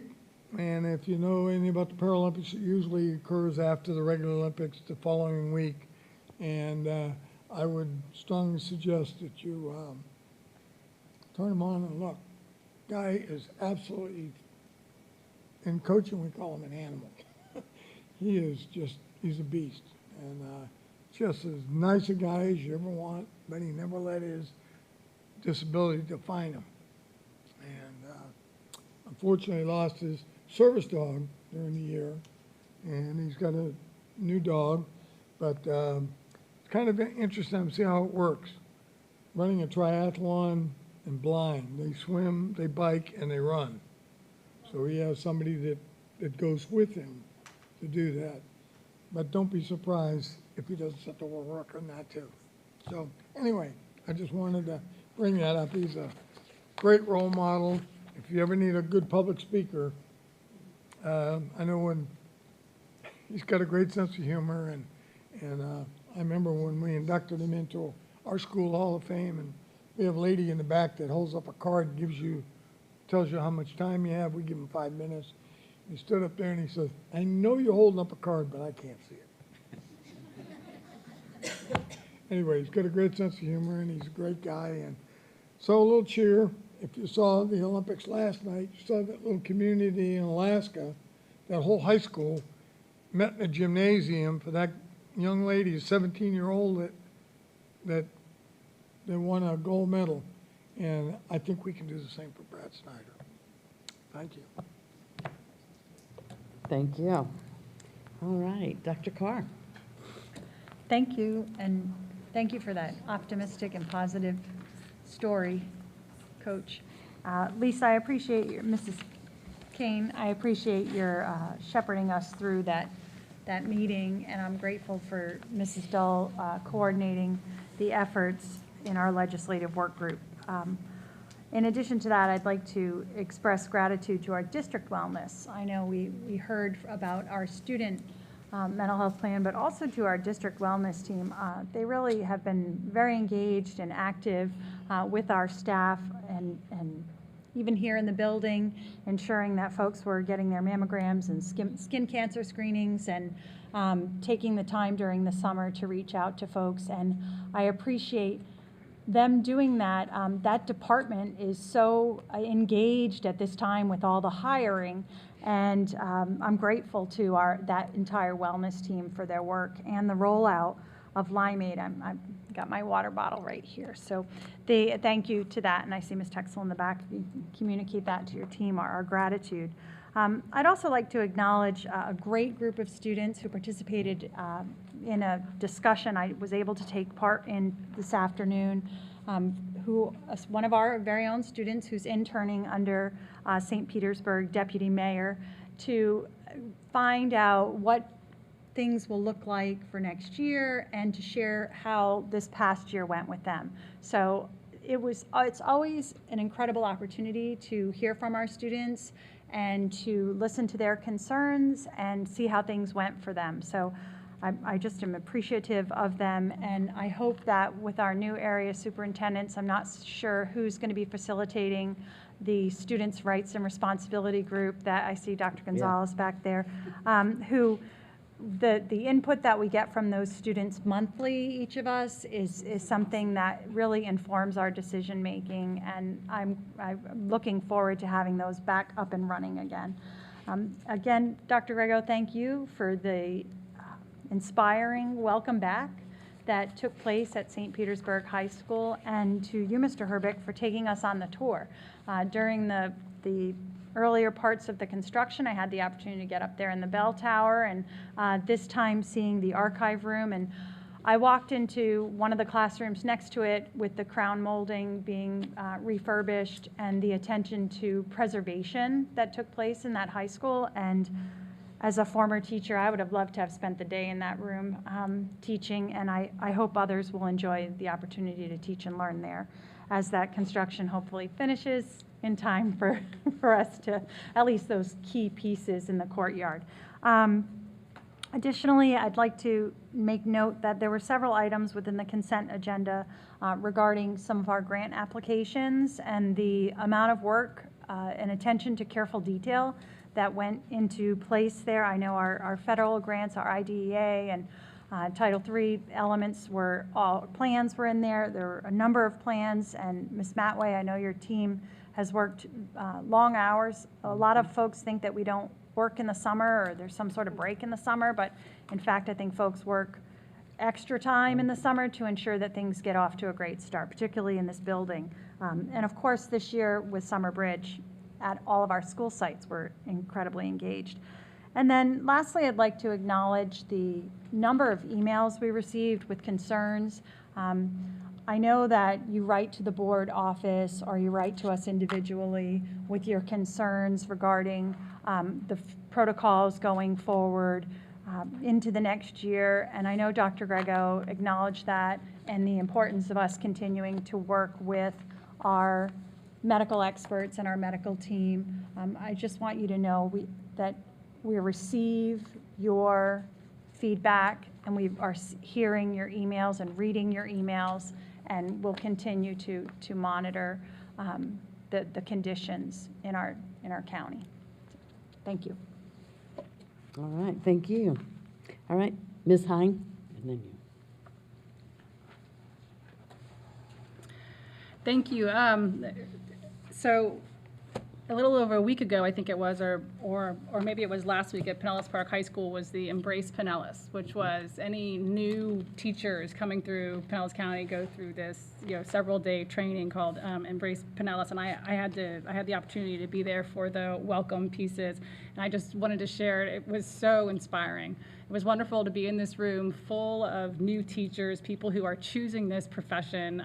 There are certainly young people fresh out of college who are looking forward to it. There are people making midlife career changes also, and it was just wonderful. And I'll echo Dr. Grego's mention multiple times of it being a most noble profession, and just echo or also share my own gratitude for all of those who choose this profession. And then it was also mentioned the district kickoff that was held yesterday. That was incredibly inspiring. Both Pinellas Park High Schools and St. Petersburg High School are beautiful schools, remarkable schools, and it's just wonderful for me. I'm the parent of 2 elementary school students, so I have not had the privilege of being in a lot of our high schools, and it was awesome to be in multiple of our high schools. So I don't want to wish the years away, but I kind of can't wait. So thank you for the inspiration and the leadership. It's wonderful to be part of a district that really looks into the future and imagines education and drives education for everyone the way that this district does. I appreciated hearing all of that. At our schools, I'm so excited. You know, the staff is beginning to bustle. Our PTAs are beginning to bustle. I don't know about you guys. Our school had a uniform swap shop last night where the different uniform pieces are $1 each. Lots of people came. And so all those things are starting to happen at our school as we get ready for schools to start. And it's just such a wonderful feeling. You know, all the wonderful things there. I also want to mention, as Dr. Carr mentioned, all of the emails and communications that we are getting around the opening of schools. You know, with the strong recent increases in COVID cases, I know that a number of people are feeling anxious, whether it's one way or the other. And I guess I would just like to say that we are listening. We do read, we do listen, we do hear, we appreciate your discussions. And I also want to say that we take our oath of office seriously to support the Constitution. You know, part of that, of course, is to provide a common defense, and the very next part is to promote the general welfare. And then also that we are doing our research. So there are a number of ways you can do the research. For me, in looking at the data, the things that I'm most interested in is our county-specific, age-specific data. I find it frustrating that the state reporting system shifted at the end of May, and there's not the same county-specific, age-specific data readily available as there was. But I do appreciate our county. I've been asking, and they are providing some of that information with the recent increases in cases in our state. Of course, people who are 12 and over have the opportunity to be vaccinated if they want to. And you know, I join our governor and I join our president in encouraging people to get vaccinated if that's their choice. So the concern on the age-specific, county-specific part has to be that 0 to 11, who haven't had that opportunity, whose parents haven't had that opportunity to make that choice for their families. So I just, again, want to mention that this is something that I know we all care about, and we all hear you, and we're paying attention. And the other thing is talking to our schools and our communities and our families and hearing everyone's thoughts. I've talked to 6 different elementary school principals in the last couple days to say, you know, how's it going? How are you feeling? How's your school community feeling? Because it's one of the things to hear things in the media or this or that, but it's another thing to talk with people about how everything's feeling. I just want to say thank you for all of the discussions. And then also thank you to our district, our leadership, and our team who is, I know, listening, watching, and certainly paying attention. We are in the business of healthy, happy, well-educated children. Just wanted to share those things. Thank you. Good, thank you. Mrs. Edmond? Thank you. I will follow up on Dr. Carr, Mrs. Kane, and Mrs. Hines' announcements. Just saying thank you, Mrs. Kane, Mrs. Dole, for conducting the legislative platform. I think it's important that moving forward we get our message out. The sooner the better, what we need in our district. Also, several board members and I attended many of the same events, and just seeing the faces of our principals, assistant principals, teachers, support professionals is really exciting to see how motivated people are for the beginning of the 2021 school year. And yes, last year was challenging, and everyone that I'm speaking with, they're excited about moving forward. I'd also like to recognize Pinellas Technical College. They had an open house as well as a graduation ceremony on July 17th.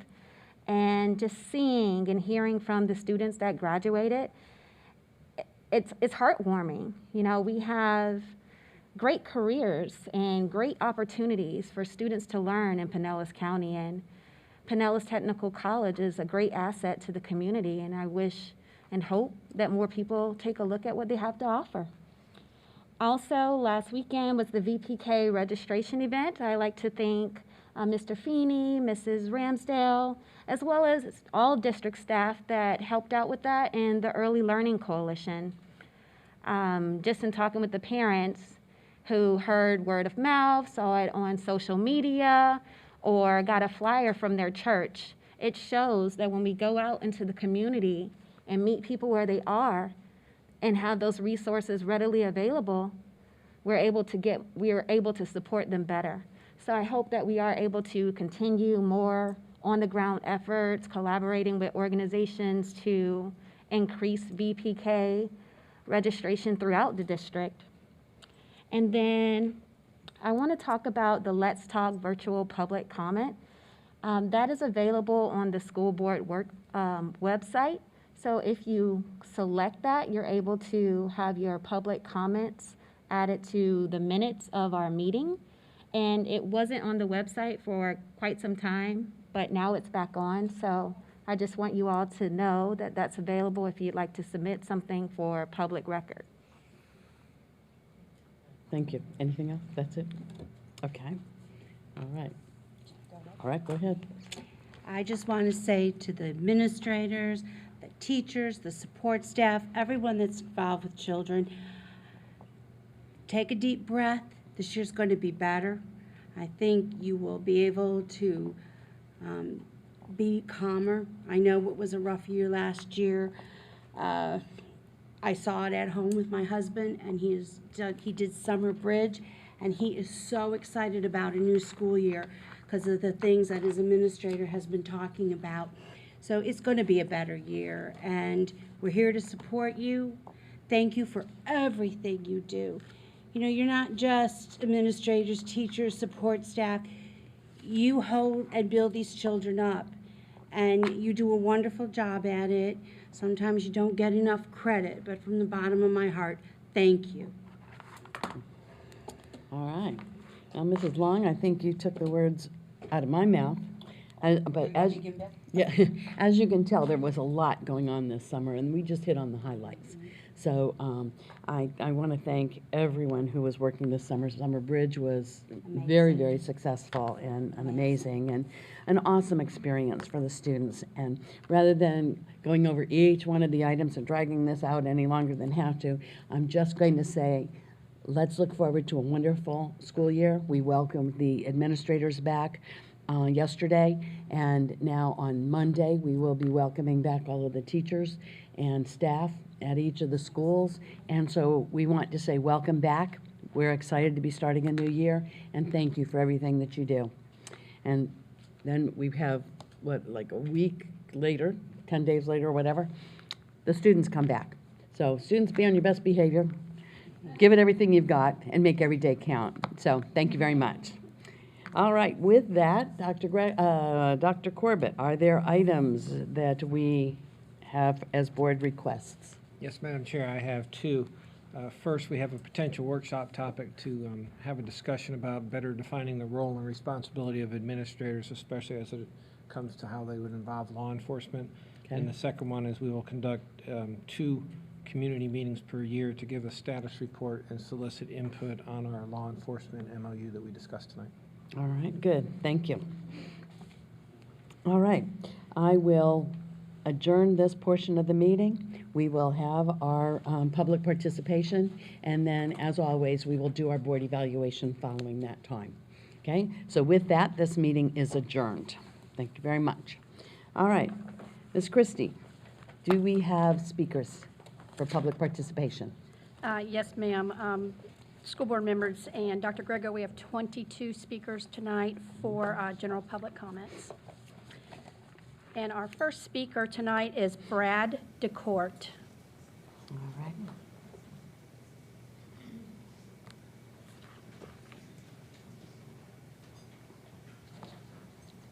Welcome.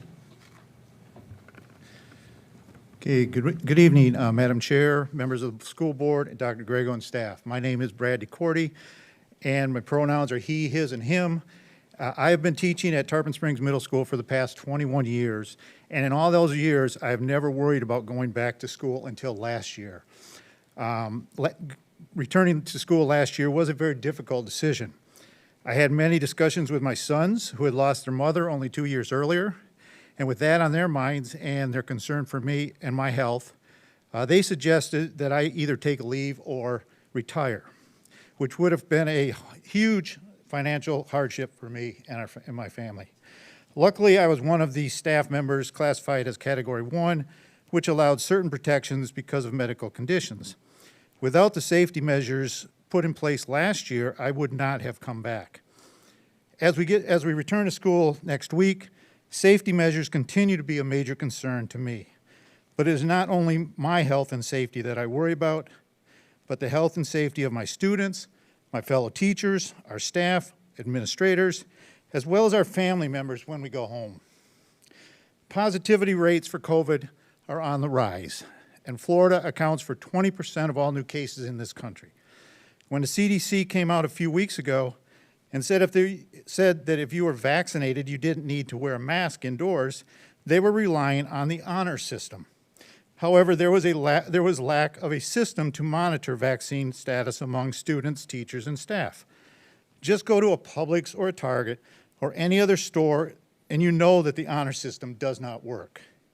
The vaccination rate nationwide is 49%. While looking around the store, you will see about 80% unmasked. The American Academy of Pediatrics has said that all students older than 2 years of age and all school staff should wear masks at school unless medical or development conditions prohibit use.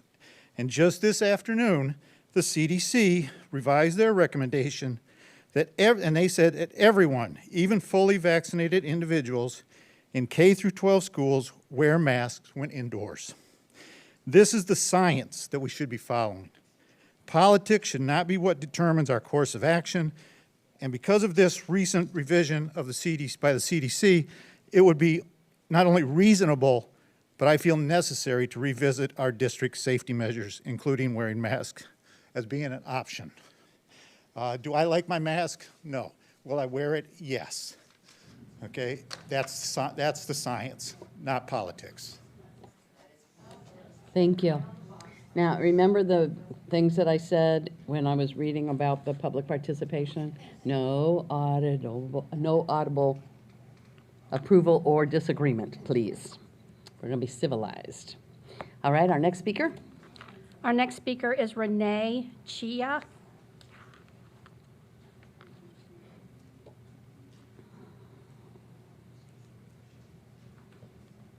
Good evening.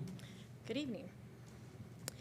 First off, I'd like to thank the board and Dr. Grego for the opportunity to address you today. My name is Renee Chia. I'm a resident in Pinellas County living in Dunedin.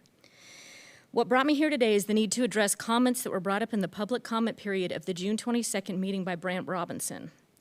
Mr. Robinson made many comments about critical race theory. He asked the board and superintendent to write and sign a joint statement that, one, denies critical race theory is being taught, and two, allows him some form of permission to continue teaching CRT in his classroom. Mr. Robinson, during his remarks, made the offhanded comment that, to his knowledge, critical racism theory is not being taught anywhere in the nation. I'm here today to tell you that that statement is categorically false. The word game being played here is irrelevant. Call it CRT or whatever you want. It's still Marxist indoctrination of our youth. So let's call it what it is, Marxist rabble, or MR for short. He's right about one thing. MR is broader, more embedded, and more nefarious than CRT alone. The goal of these poisonous ideologies is absolutely to discourage critical thinking. They use fallacious, circular, and backwards logic, attempt to gain compliance, and to silence any opposing viewpoint through the use of intimidation. We moved here last September from California. 4 years ago, when my son was in 8th grade, there was a curriculum switch. This switch was never discussed to parents. It was deviously woven into existing curriculum in English, history, etc., so that school boards and teachers like Mr. Robinson could claim there was no change. But there was a massive change, and there was no accountability.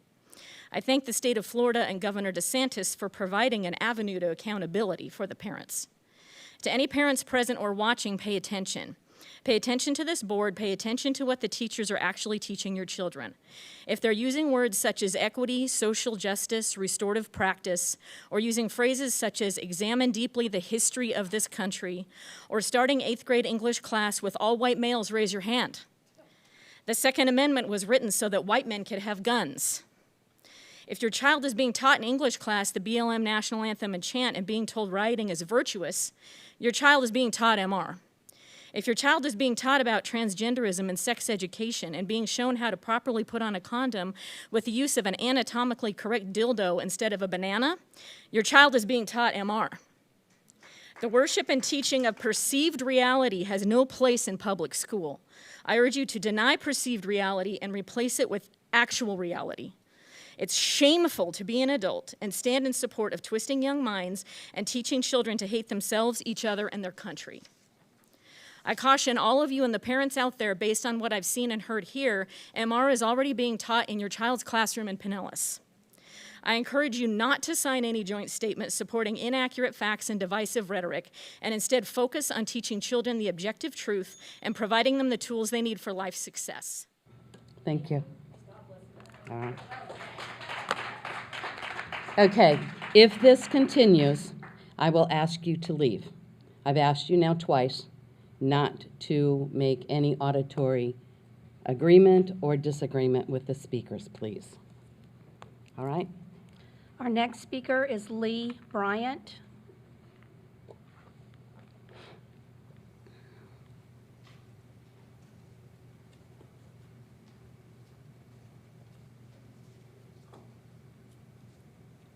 Good evening. Good evening. Good evening, Chair Cook, Vice Chair Long, members of the school board, Dr. Grego, and staff. My name is Lee Bryant. My pronouns are he, him, and his, and I'm speaking on behalf of myself. I've been teaching in Pinellas County for more than 25 years. Along with a few other subjects, I have taught American history, honors and regular, American government, honors and regular, economics, honors and regular, law studies, and AP, comparative government. I can say that critical race theory is not taught in high school, middle school, or elementary school in the state of Florida or Pinellas County. Critical race theory is taught at the graduate level in some universities and in law school. Critical race theory is designed to help scholars determine whether systemic racism exists and if it influences law and public policy.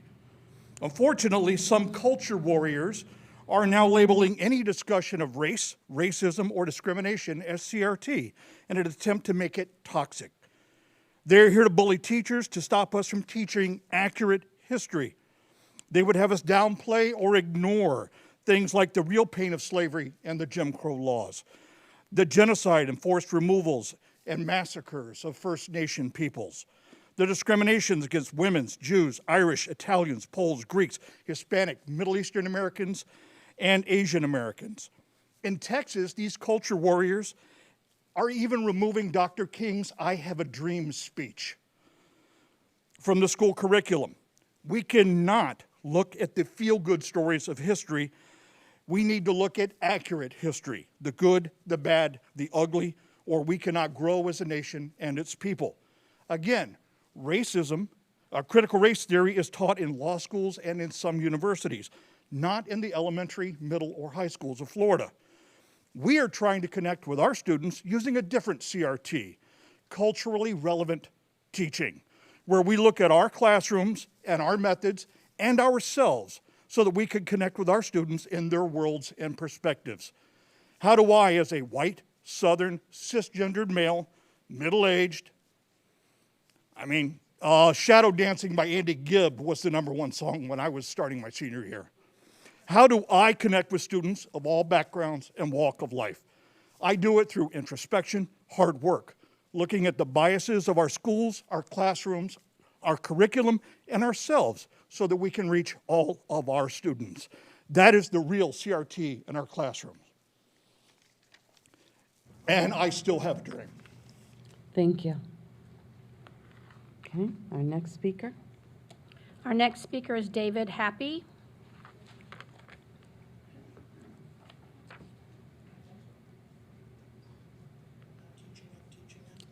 Welcome. Hi, welcome. My pronouns are the same as that guy's. I got a note from because they knew I was coming to speak to you, I got a note from the Pinellas Community Patriots and a couple of the Parents Patriot groups that wanted me to tell you that if you attempt to mask our kids, we're calling on social media connections, of which they think the reach is somewhere in the vicinity of 80,000, to call for massive parent-student unenrollment. And I'm thrilled tonight to hear, I've been coming to your meeting for probably 15 meetings now. Super thrilled to hear some of the focus getting back on the kids. We must be getting close to election season, I'm thinking. But I'm very glad to hear about the health and wellness initiative.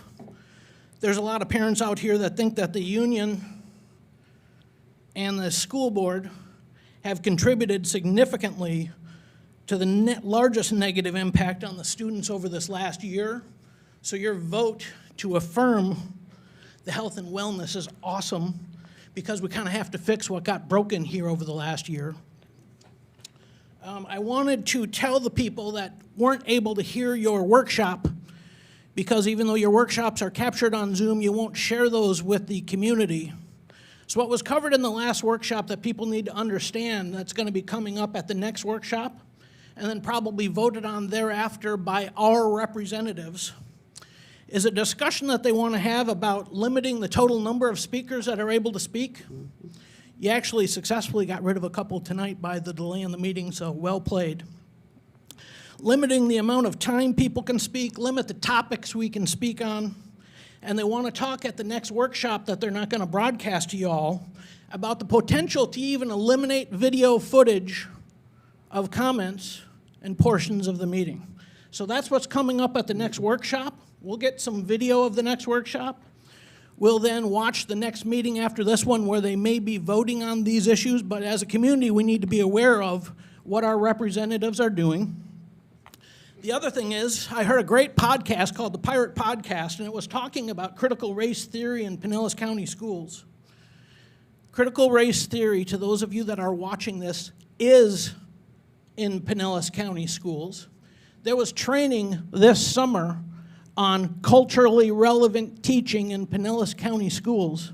So you can change the name, you can make it whatever cute CRT you'd like to make it, but you need to understand that culturally relevant teaching, training this summer, we have copies of the training materials that have all been forwarded to the Florida Department of Education. There are 5 teachers in Pinellas County that have taken a vow.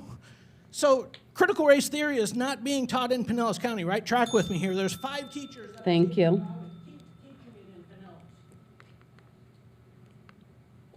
Thank you. Our next speaker? Our next speaker is Sweet. Okay.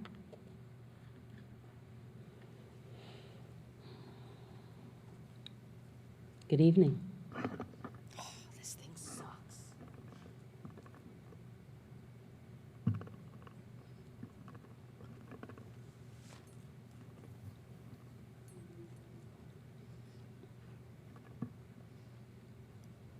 All right. We can hear you. All right. Good evening.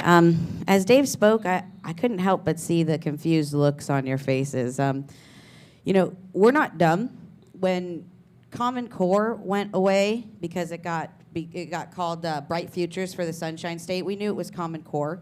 Culturally relevant teaching wasn't even a phrase until people caught on to CRT. And CRT is being taught in more than just the curriculum.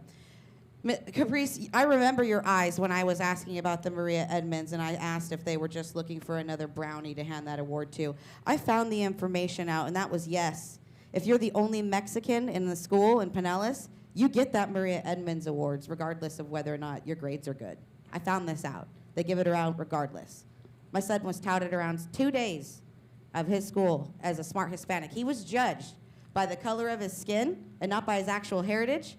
And he was touted as a smart Hispanic when he's over 50% Irish and German. My goodness. But even more so, listening to some of your stories, like, I mean, Mr. Dudley, we have you on camera falling asleep, so it's nice to know that you're still awake in here. But when Dave says that you guys are trying to make more changes, it is because the elections are coming up. And the reason you're trying to limit our speaking is because we had 107 speakers come and keep you guys here for 7.5 hours. I get it. You don't want it again. But the whole point of public access is so that we can come and voice the problems, and then you would make changes instead of limiting us. And even Mr. Grego had one of those confused looks on his faces when you were talking about the limiting of the speakers. The last, okay, I'm going to say 2 meetings, maybe 3. Obviously, I might be wrong. But we were told when we walked in that the limit would be to 50 speakers. And I was like, we only have 34 today, but if we had more, it would have been nice to know that you would have been able to use the strong arm of your police force to make sure everybody else left after the 50. But you should know that Hillsborough County did that. They had people physically removed from their building because they didn't want over 50 speakers. So, the sunshine laws are put into place. They say that on any meeting of 2 or more of you guys, we have a right to see and have public comment on. And I doubt that that's even happening, because like you would even tell us if you were going to lunch. And if you go to lunch with somebody, what are the odds you wouldn't talk about business? These rules are being circumvented, and like you had those 2 people leave, it's just a way to silence us. But if you silence us here, if you take away our ability to approach you in a professional manner, that leaves only going to the Publix where you guys shop. Going to public arenas where we know you're going to be and protesting there. So you need to think about that before you try and take away our ability to come here and approach you and limit what we can talk about. Because if your husband's speeding, or you're falling asleep, or if you're babbling and crying at the end of a meeting, any judge, jury, counselor would say that if you can't keep your composure at your office, that's a sign of mental health distress. Crying? Thank you. Our next speaker is Amber Simmons.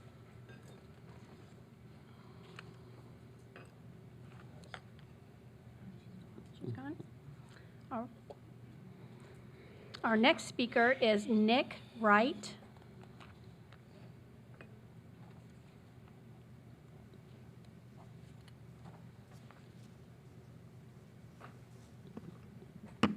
Good evening. Madam Chair, members of the school board, Dr. Greco, and staff.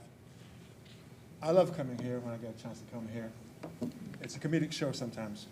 However, today I had 2 things to talk about, and one of those things I've decided against, and instead talk to you, in fact, thank you for the leadership that you provided us last school year when you gave us the opportunity to stay safe by mandating the wearing of masks. Like Brad, I'm a person with a health issue, so I wore my mask all year. I was told by my wife, don't go to work, retire, stay home, whatever. But I went to work because I believe that educators have to provide education for our students. So I thank you for providing the opportunity for me to go to work, to do what I do best, and work with our students to build up the next generation. Now, on behalf of those teachers who could not be here today, I want to implore you to once again provide that great leadership you gave us last year and mandate again the use of masks. We know that Florida is one of 3 states that's providing 40% of the Delta COVID cases in our hospitals nationwide. And that's because of politics. As we move forward with this new school year, I'd implore this board to once again help us to stay safe by mandating the use of masks in our classrooms and our school premises. Thank you. Thank you. Our next speaker is Kevin Smith.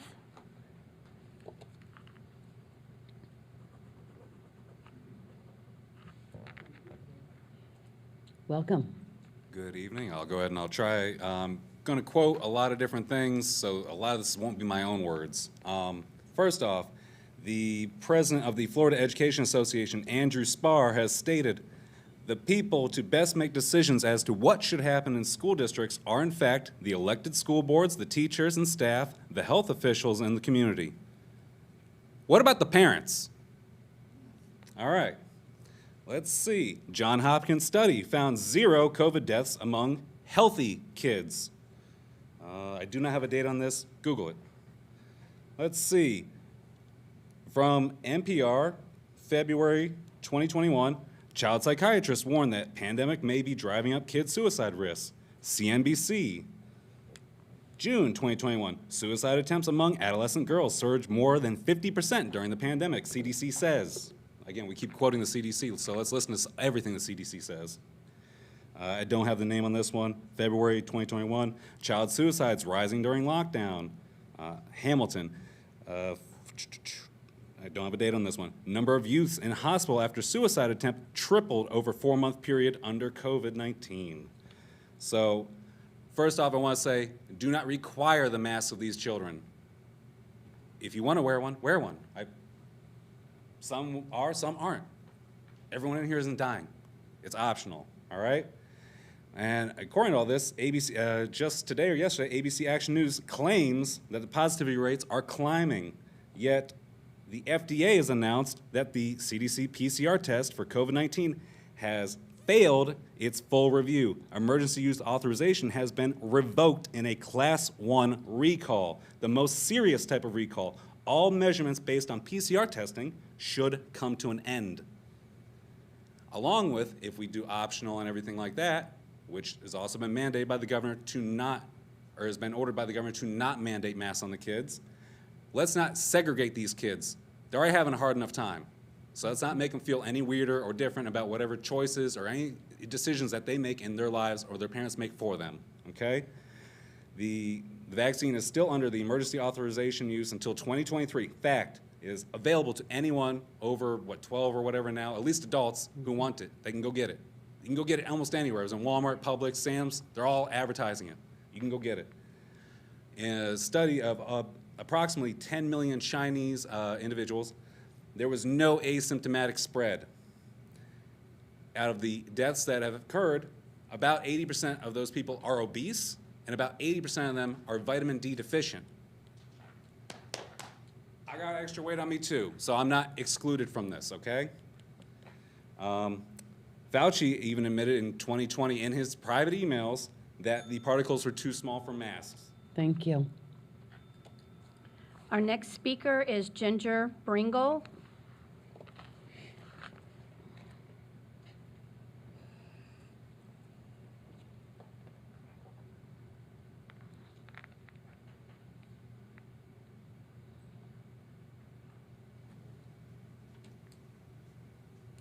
Good evening. Good evening, board members and staff, Dr. Grego. Hello, everyone. And yes, we are all looking forward to the new year. Just want to throw that out before I get started. I'm here for a couple of requests that teachers have been making. Mainly one that came up at the end of last year. It was kind of an unintended consequence that I don't know if you're aware of. So they asked if I could bring this up to you. So last year, because of COVID-19, not just the illnesses, but also quarantines, the district made a decision to waive attendance in the way that it impacted grades, makeup work, final exams, and so forth. And at the time, it was a great idea because we did have a lot of students out off and on throughout the year. But unfortunately, there was no distinction made between the students who were out because they genuinely needed to be, and students who decided, hey, great, no penalty, I'm out of here, and left and didn't come back for weeks and weeks at a time. And so what happened was we had students showing up last week of a grading period or the last week of a semester demanding all of their makeup work so that they could get it done that week. It happened a lot. And it was very stressful for teachers who are already overworked last year and overwhelmed. It was stressful for administrators who had been trying to find these students all year and get work with them and bring them up to par. And so, like I said, it was an unintended consequence, but it has definitely happened. We can't teach if students aren't there. You know that. You're all educators. And so we would like to see the attendance policy reinstated and advertise that it is reinstated so students are aware that they need to be there. We want to see their shiny faces in front of us every day. And so, you know, in the past we had, if they were out a certain number of days excused, they could make up work using those same number of days. Obviously, a teacher could provide more time, right? Teachers have that option. They may know more that's going on. But if that policy is returned, I think we'll have much better attendance this coming year. So that would mean labeling absences in focus so that they don't say pending anymore. They say excused or unexcused, so teachers, parents, and students can plan that makeup work and preparing for exams in case they don't get to exempt them. So we would like that changed as well. Before I go, just wanted to quote that culturally relevant teaching was made popular by Dr. Gloria Ladson Billings in the early 1990s. Thank you and have a wonderful time. I hope to see some of you next week during preschool. Thank you. Thank you. Our next speaker is Nancy Velarde.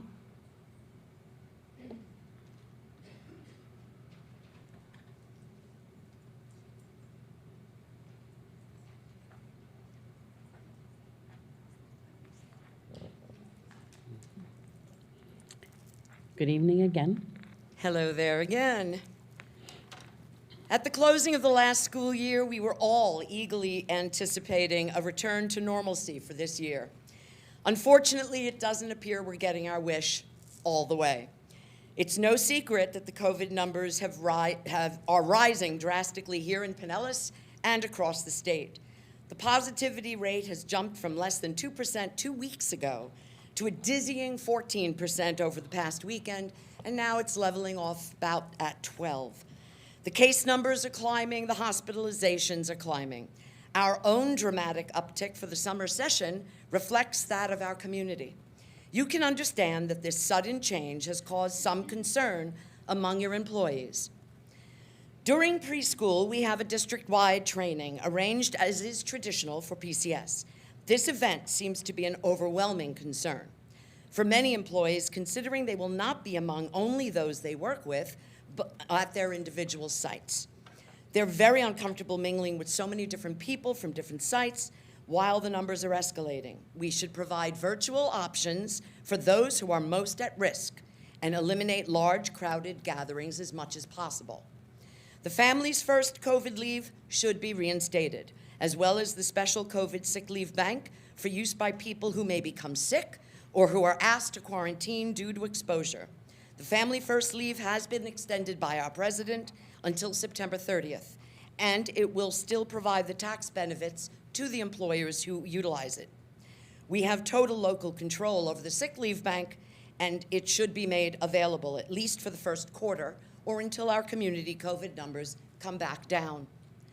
We may be restricted by the state's orders regarding masking and proof of vaccinations, but the protection of the employees and students under our care are still our responsibility, constitutionally so, and our allowable safety protocols should be back in place. Plexiglass should be available for use in classrooms where physical distancing is impossible. Hand sanitizer and disinfectant should be readily available to all who request it. All COVID sanitation protocols reinstated. Filtration, fresh air exchange need to be properly monitored, truly monitored. And anyone should be free to view those filter logs without having to go through their administration. As president of PCTA, I feel a responsibility to my members, and I feel sure that you share this obligation to protect your employees by furnishing a safe and healthy environment in which they can perform their duties for our kids. I trust every available safety measure will be put into place to ensure the continuation of the high-quality education every child deserves. Thank you. Thank you. Next speaker is Mary Greeno.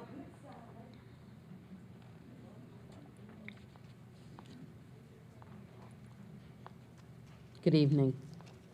Hello, School Board. Thank you for allowing us to speak. I came here with one purpose, and I have since developed another purpose. But in the light of everything that's been happening, I just want it to be known. I was on the website today for the school board, and I did see a lot of CRT. And I was disturbed by the language, and I thought this really isn't anything different than I had already thought it was anyway. And I was thinking that our governor had said that there wouldn't be CRT in our schools. But that was the thing that I wasn't really looking for, and then I was shocked by it. But what I actually came to say was I'm glad to see civics becoming something that's very important in our schools. That was my primary purpose for coming. And when, I don't know who spoke it here earlier about what would with the high school at the mayor, went to the mayor's office in St. Pete as a, Intern? the word is totally escaping me. Thank you, intern. I was thrilled because I really think to teach civics and all through the different levels of school, to be able to teach civics, to teach the rights and the responsibilities of our citizens begins in schools. And I got to admit to it, my great-granddaughter is starting school this September. Well, I guess August. And I'm just, I said, okay, if we are really teaching these kids how to be an American citizen, we're not throwing them out into the field without guidelines, without the ways and the means of knowing how to be a citizen. I tutored Pakistani women. They were so thrilled. And when I was going over everything for that test, and I took a lot of civics, I couldn't answer some of those questions myself, and I thought, oh my goodness. And these women pass these tests, and you go and you see interviews on the street of our college students. They don't even know the 3 branches of government, for the love of Pete. And these are our citizens, These are the people who are going to be running our nursing homes. Come on. And so at any rate, thank you for civics. Thank you.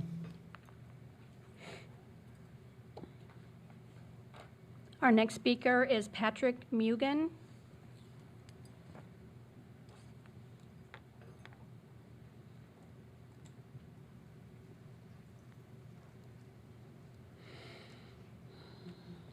Good evening. Good evening. Hello. Oh, sorry. Good evening. It'll pick up your voice. Okay. Now it will.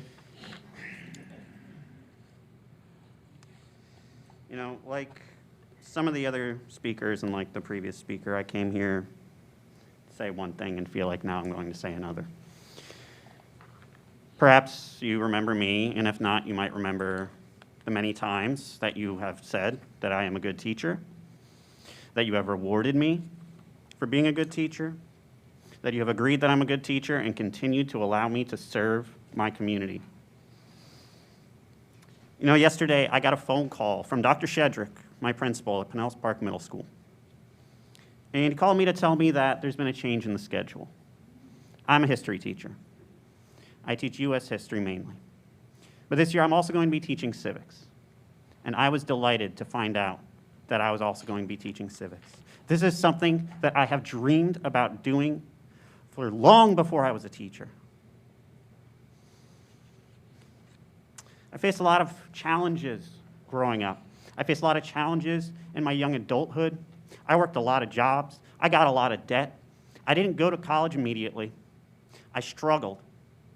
I struggled the way I see my children in my classroom struggling.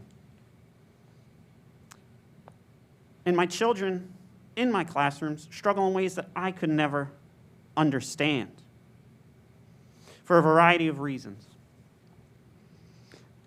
But when I found out that I was teaching civics, that elation did not last long. The fact of the matter is, at this moment, surrounding our civics curriculum, surrounding this drama over critical race theory, which is being conflated with culturally relevant teaching, which has been around for years, I am concerned that by teaching the truth and by teaching the standards and by teaching what I know is right, because I'm an expert in U.S. history, I'm an expert in civics. That's literally what I'm an expert in. That's why you hired me. That's why I've been doing the job that I've been doing for the past 6 years, going on my 7th. That's why my students consistently get high test scores. Just this past year, through all my kids had to go through, my U.S. history students absolutely crushed that final exam. They absolutely crushed it. And they deserve praise for that, for going through what they went through. But I worry that this board is not going to protect teachers like me from people who are ill-informed and don't understand the purpose of these standards. Thank you. Our next speaker is Anne Marie Weather.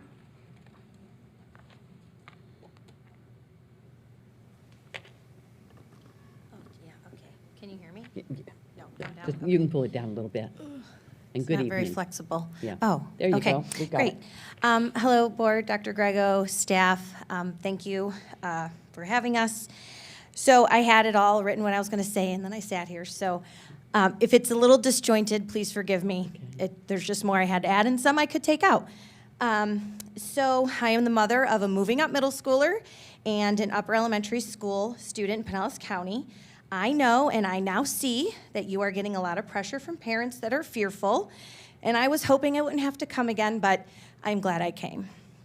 As an involved and caring parent, I wholly support the mask recommendation approach for children whose families choose to have them wear masks, and for staff and teachers as well, hearing the teachers today.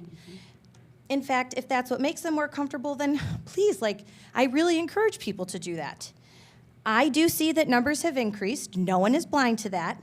However, the rate of infection versus the rate of severe cases, especially in our age children, is still very minimal. In fact, I have 2 children friends at home that have COVID right now. They have a sniffle and they have a headache, both of them. I had COVID in the beginning of June. They have it less than me. So I guess my point is to still say that children, yes, there is more right now, but the symptoms are what I've seen less and also in the data. As you gain pressure, I might remind you that you now have your own set of data. Ms. Hind, you had commented on you want specific data to our age group. And that's actually one thing I was going to say was all last year, your tracking system was your set of data collection. How many of those students actually gave COVID to their other classmates? How many of them got it from home? How many of the kids that got sent home on quarantine ever developed symptoms? You also have your summer bridge data, which is your new set of data of children that went unmasked. So I encourage you as you move forward and you're telling us decisions will be made over email, don't worry, we're watching it. I highly recommend, you're all very intelligent people, but I just wanted to bring it up that you have your own set of data. You don't need Florida, you don't need Pinellas County, you have your own. Oh, I talked off track and it went away. So this school year startup is very different. We know a lot more. Teachers and staff are vaccinated. We've proven through Summer Bridge. And again, I still agree with a low tolerance for ill children coming to school, period. I've always been a proponent of that. If your kid is sick, I mean, it really does help everyone to just keep them at home. So I was going to talk about keeping up sanitation, but Dr. Grego has already said that that is already in the plan, and I appreciate that. You know, as we move forward, I'd like to make note again that we've led the way, and our 3rd grade FSA scores have shown that, yes, we did decline by 2%, but this year I think we can move forward and thrive. Thank you. Thank you. I do want to clear up one thing. You said decisions would be made via email. That's not going to happen. We will have to be together to make any decisions. The email is to keep each other informed of what's coming in from parents, whether it's pro or con when it comes to masks. So I just want to clarify that. Our next speaker is Paula Stevens. And good evening again. Good evening again. As I listened to earlier in the meeting, I know, Dr. Grego, you had mentioned that the protocols would be updated on the website, because that was one of the concerns I was going to speak about, was that the PCS guiding principles are still dated from July 9th. And I know teachers are coming back next week. A lot of teachers have already begun to set up and move things, and so that was just kind of a concern as to where we are in this process, because I notice we're not fully here back to pre-COVID. Sure. You know, the doors, you know, are closed, seats are spaced about 3 feet apart. And so that was wondering if, my concern is just, please model what you're asking us. If we are back to a full business as usual, then in here, please model that for us. Okay. And I also, after listening to several speakers come up and talk about CRT, I was one of those who took the culturally relevant teaching, the equity training over the summer. Best thing I took, and I thank you for offering to that as teachers as part of that bridging the gap, because it is needed. But I also think we need, and it has to come from leadership, explaining to the public what that is and why we're doing it, and that it is part of that court order. That's part of that. And it's just, I really hope, and I know colleagues have spoken, protection for the teachers, because there is a lot of misinformation out there. But it's making sure that if we are teaching the things that we have learned in our equity training and our culturally relevant teachings, that we're not going to be called to the carpet and disciplined for that. So please keep that in mind as we move forward, because just here tonight, you're hearing a lot of the confusion that is out there. So that's all I have. Thank you. Thank you. Our next speaker is Colleen Parker.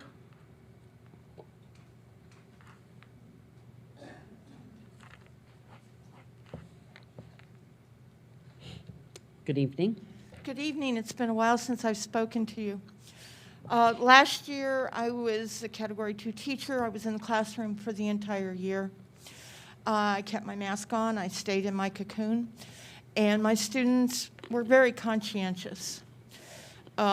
Everybody's talked about the increase in everything, and I think that you're in a very difficult situation. It's almost a damned if you do, damned if you don't. Require masks, don't require masks. Exactly what you can do. Of course, the solution is easy, but it's not. People would get vaccinated, then everything hopefully would be better. But then you get the group that are under 12, and the under 12 can't be vaccinated yet, and that affects the elementary schools. Now, why I bring this up is because two things happened this summer that affected me. One is my grandson's friend.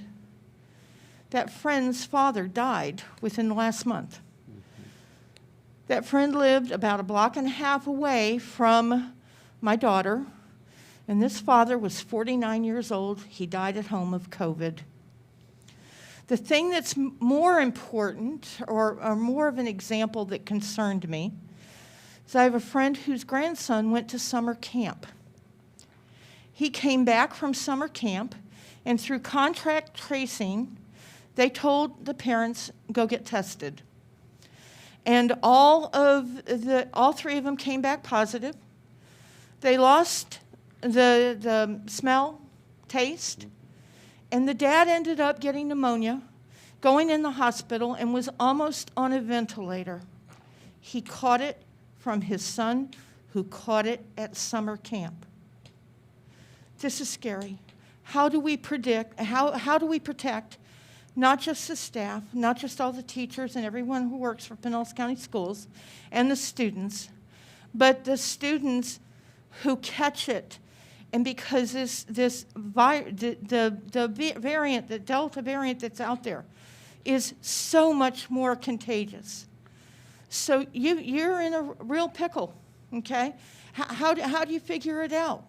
Because Florida's red, Pinellas County's red. It's tough. I'm going to ask for two suggestions. First, I was lucky to get vaccinated because you worked with Pinellas County Health Department. I got one of the first vaccines, and I appreciate that. And I know the schools have nurses. Maybe if you have the students that are 12 and older, with parent permission, if need be notarized, to be able to get the vaccines at school. And the other thing that I would suggest, and I can picture it happening because there's a lot of anti-maskers, is not for kids. Okay. Thank you. Our next speaker is Elizabeth Fox.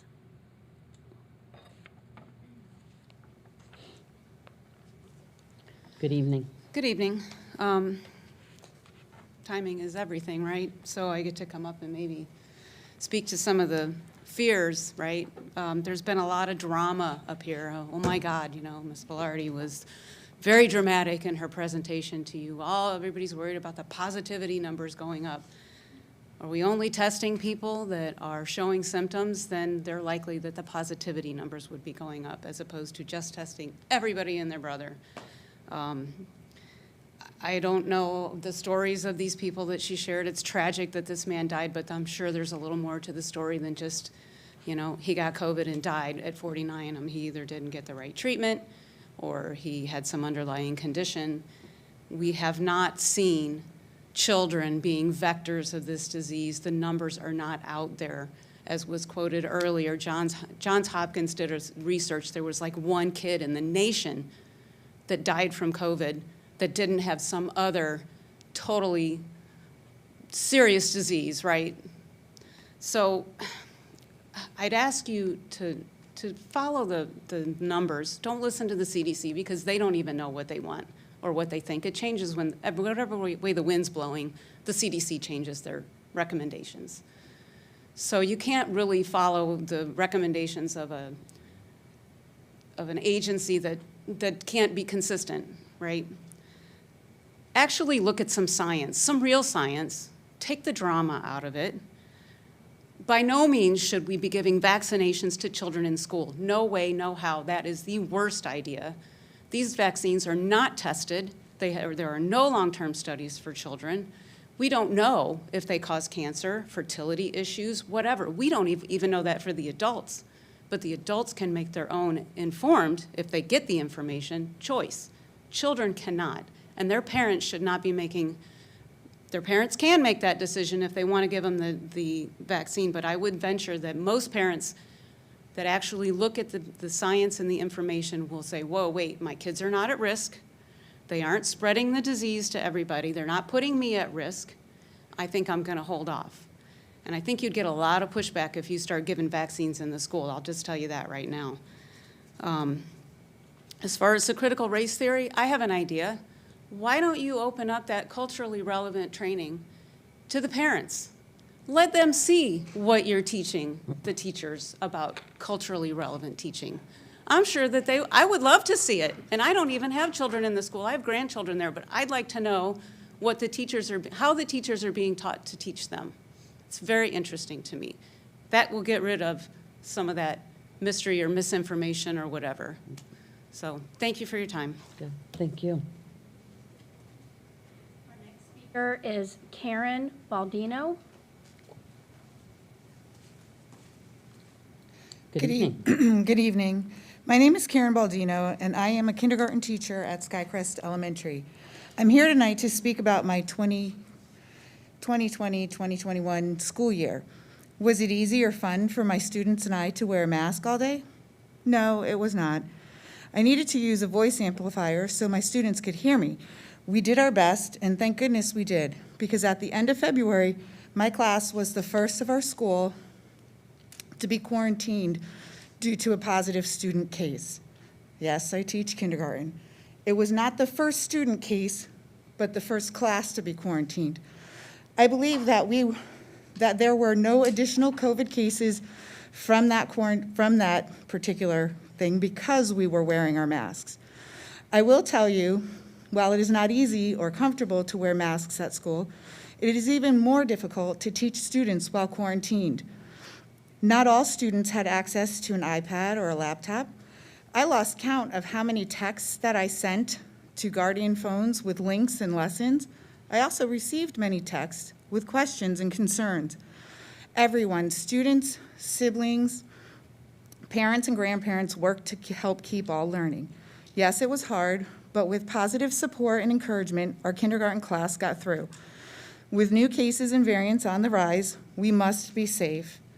A change in mindset is needed, and we can do it. We can be safe by wearing masks, washing our hands, and being kind.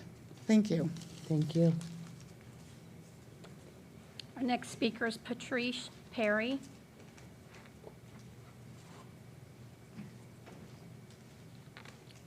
Good evening. Good evening. Thank you for the opportunity to be here on behalf of my children and the other children who do not have a voice.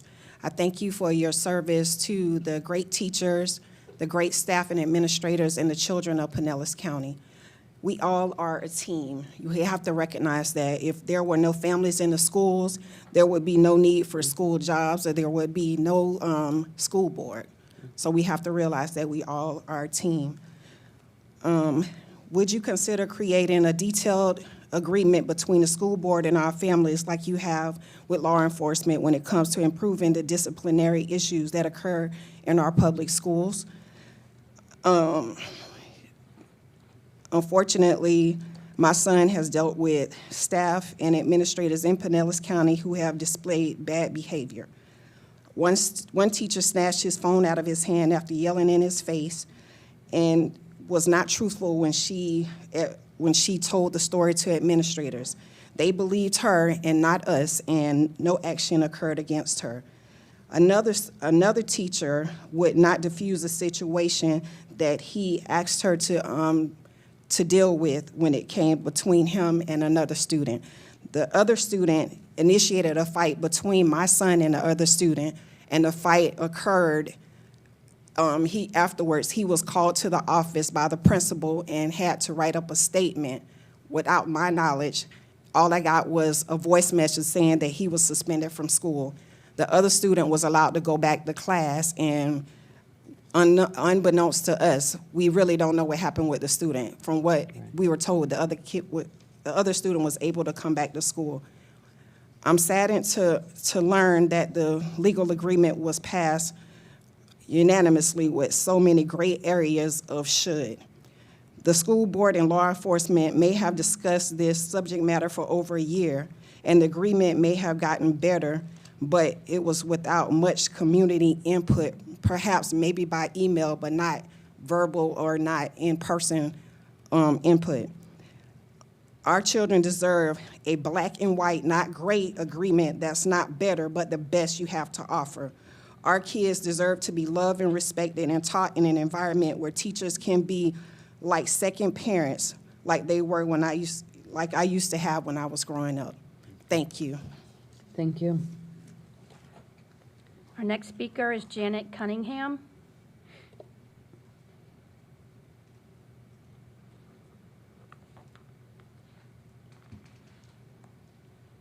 And good evening again. Good evening, board members. Once again, my name is Janet Cunningham, and I am a high school science teacher. And I would like to take this opportunity just to give you all a chance to reflect on the word science. In your minds, and I do this with my high school students, I ask them, what is the definition of science? And quite often, they can't answer. Matter of fact, they never can answer. They can give me examples, but they cannot tell me what science actually is. I've heard a lot here tonight about following the science, how things aren't science, what is science, the science is good, the science is bad, all sorts of different words thrown around.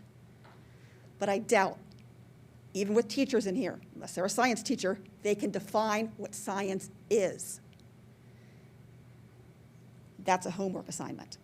Now, thank you, Ms. Edmond, for coming to the rescue last school year and providing the graduates of my school with a school board member who recognized their achievements. It was a difficult year last year. I work in a small school, and there were a lot of protocols out, and my students were not able to have an in-person school board member. And Ms. Edmond was able to videotape a greeting for them, which was a wonderful personalized touch. Thank you, Dr. Grego, and school board members for keeping us safe last year.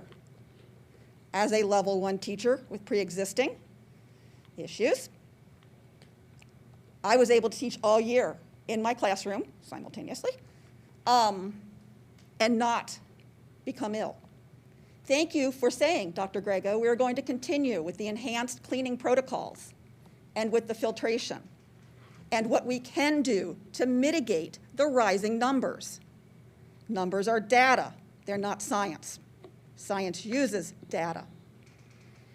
Thank you for taking care of our students, and thank you for being able to listen to all sides of the concerns that are expressed here. What I want to make sure that we walk away with, and this is to the school board members and for the audience as well, Teachers are there because they care. They have a passion for teaching the students, and they want to make sure the students, the staff, and the administrators remain safe. Please continue to do what you have done to keep us safe, and please recognize what science is and do follow the science. Thank you. The next speaker is Trinia Cox.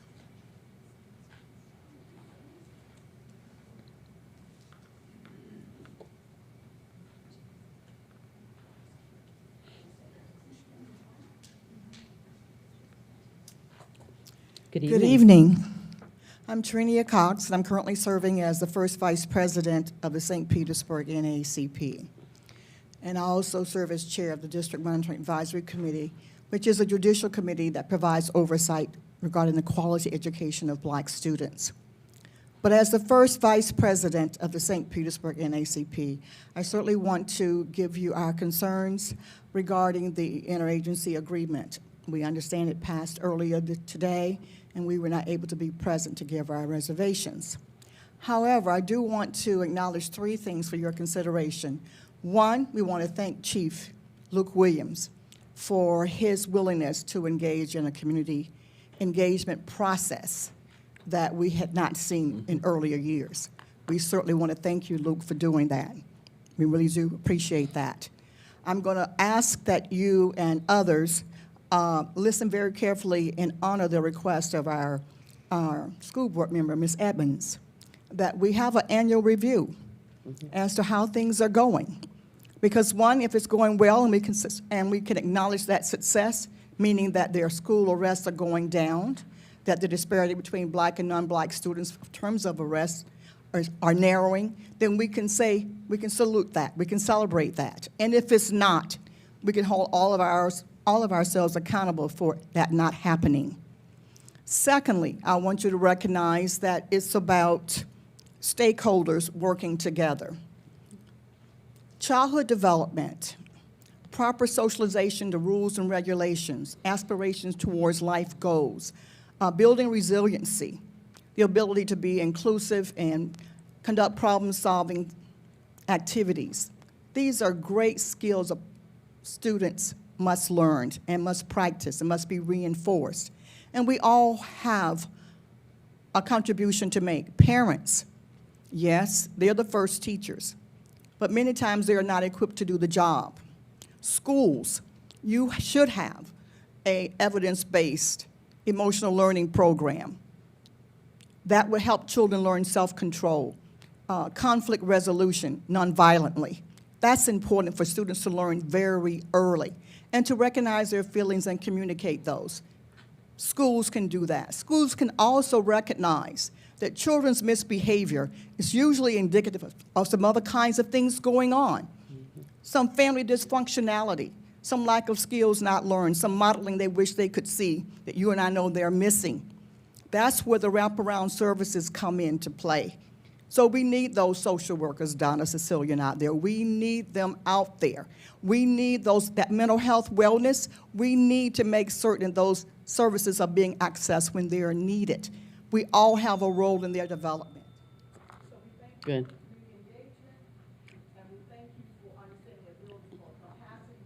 Thank you. Thank you. The next speaker is Caitlin Nothin.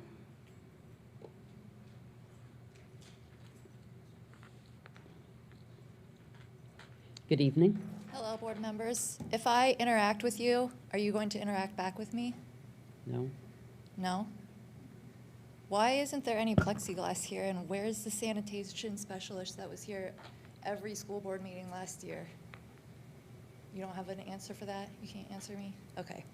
Well, anyways, my name is Caitlin Nothin, and I'm running for School Board District 2. Lisa Kane, I'm coming for your seat. For years, the American people have been lied to, manipulated, and preyed upon, and thieved on by their elected officials.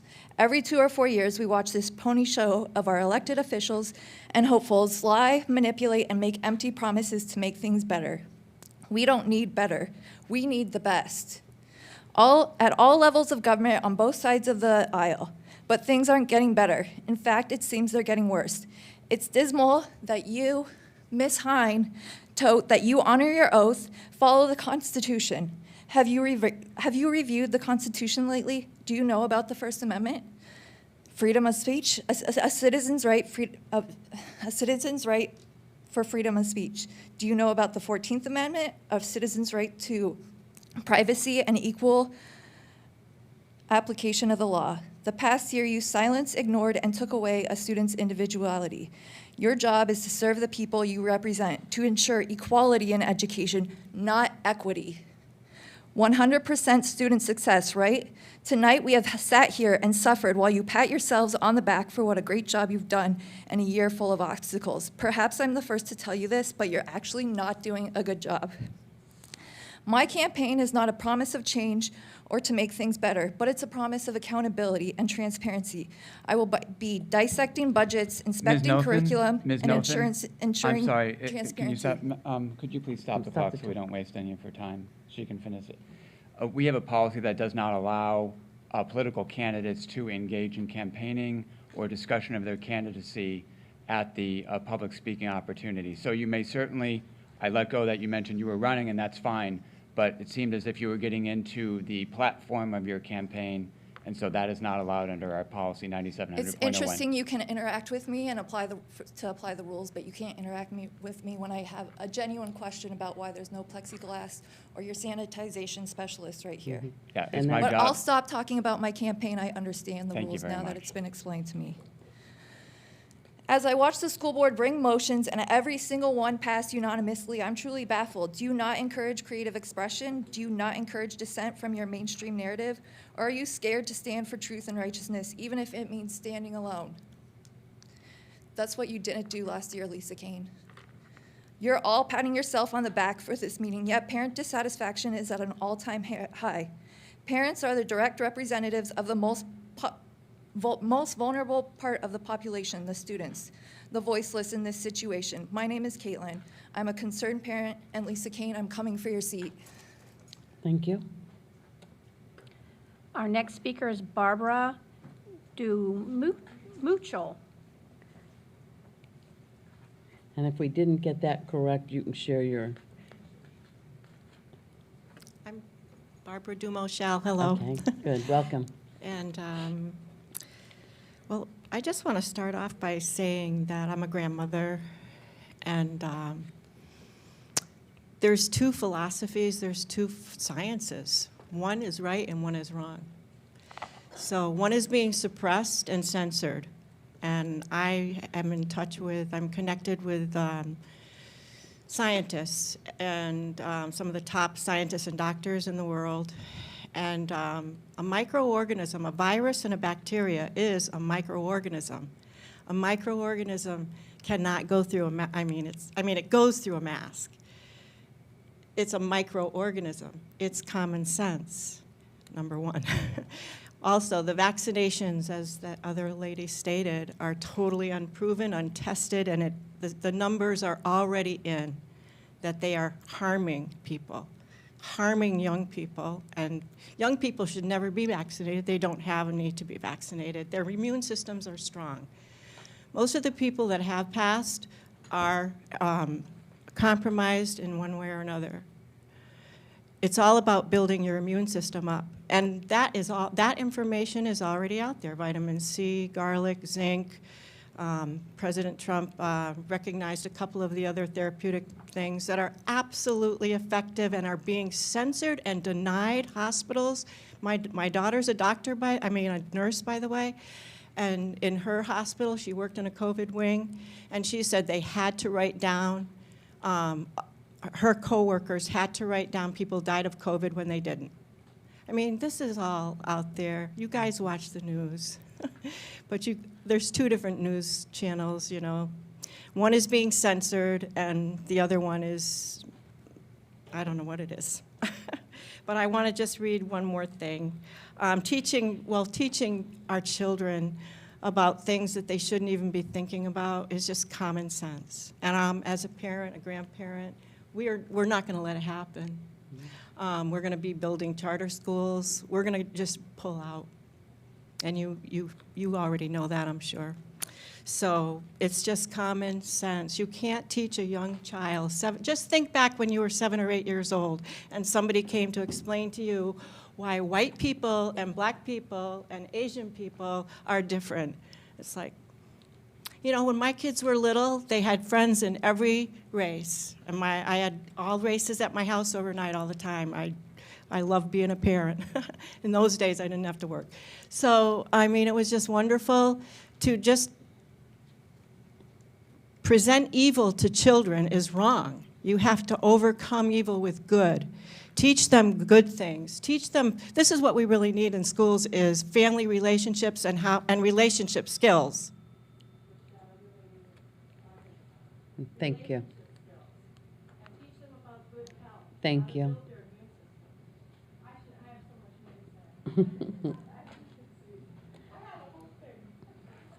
Our last speaker tonight is Cynthia Smith. Is Cynthia Smith here? There she is. Good evening. Good evening. This summer has been a lot different than the last few months for Alicia. She's actually able to be a child. She's actually able to express herself freely and not worry about being bullied. Heard lady a few before me say something about she doesn't want kids that wear a mask to get bullied. Well, how about let's keep the other kids safe that aren't wearing a mask for them not to be bullied. It works both ways. With the bullying thing, you know, for those that haven't heard Alicia's story, she was bullied because she is a supporter of a certain candidate and because she wore a t-shirt, a hat, and a mask supporting who she wants. There were other children at her school that did the same thing, but none of them got bullied.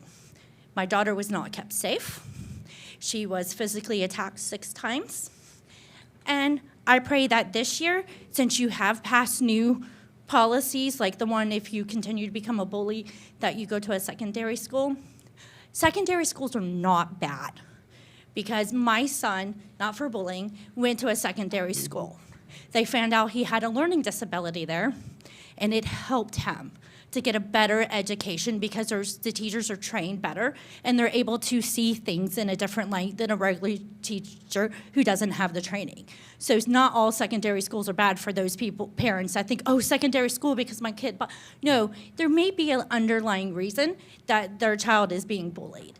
Or is bullying, excuse me, and it could be that they have a learning disability or they've been bullied themselves, but which does not give them a reason to bully.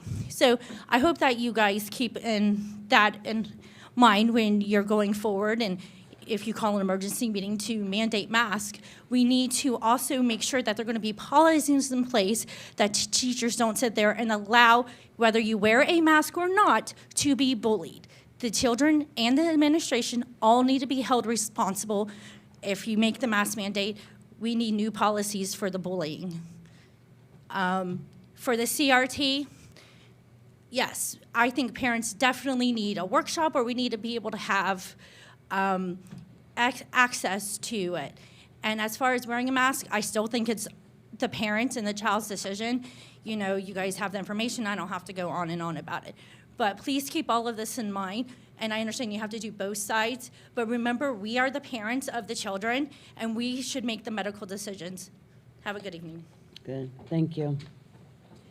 Well, that ends this portion of the public participation, but before everybody goes, I would like to say thank you to each of you for coming and sharing your thoughts, sharing the information that you think we need, and doing it in a respectful manner and following our procedures. So thank you very much, and have a good evening.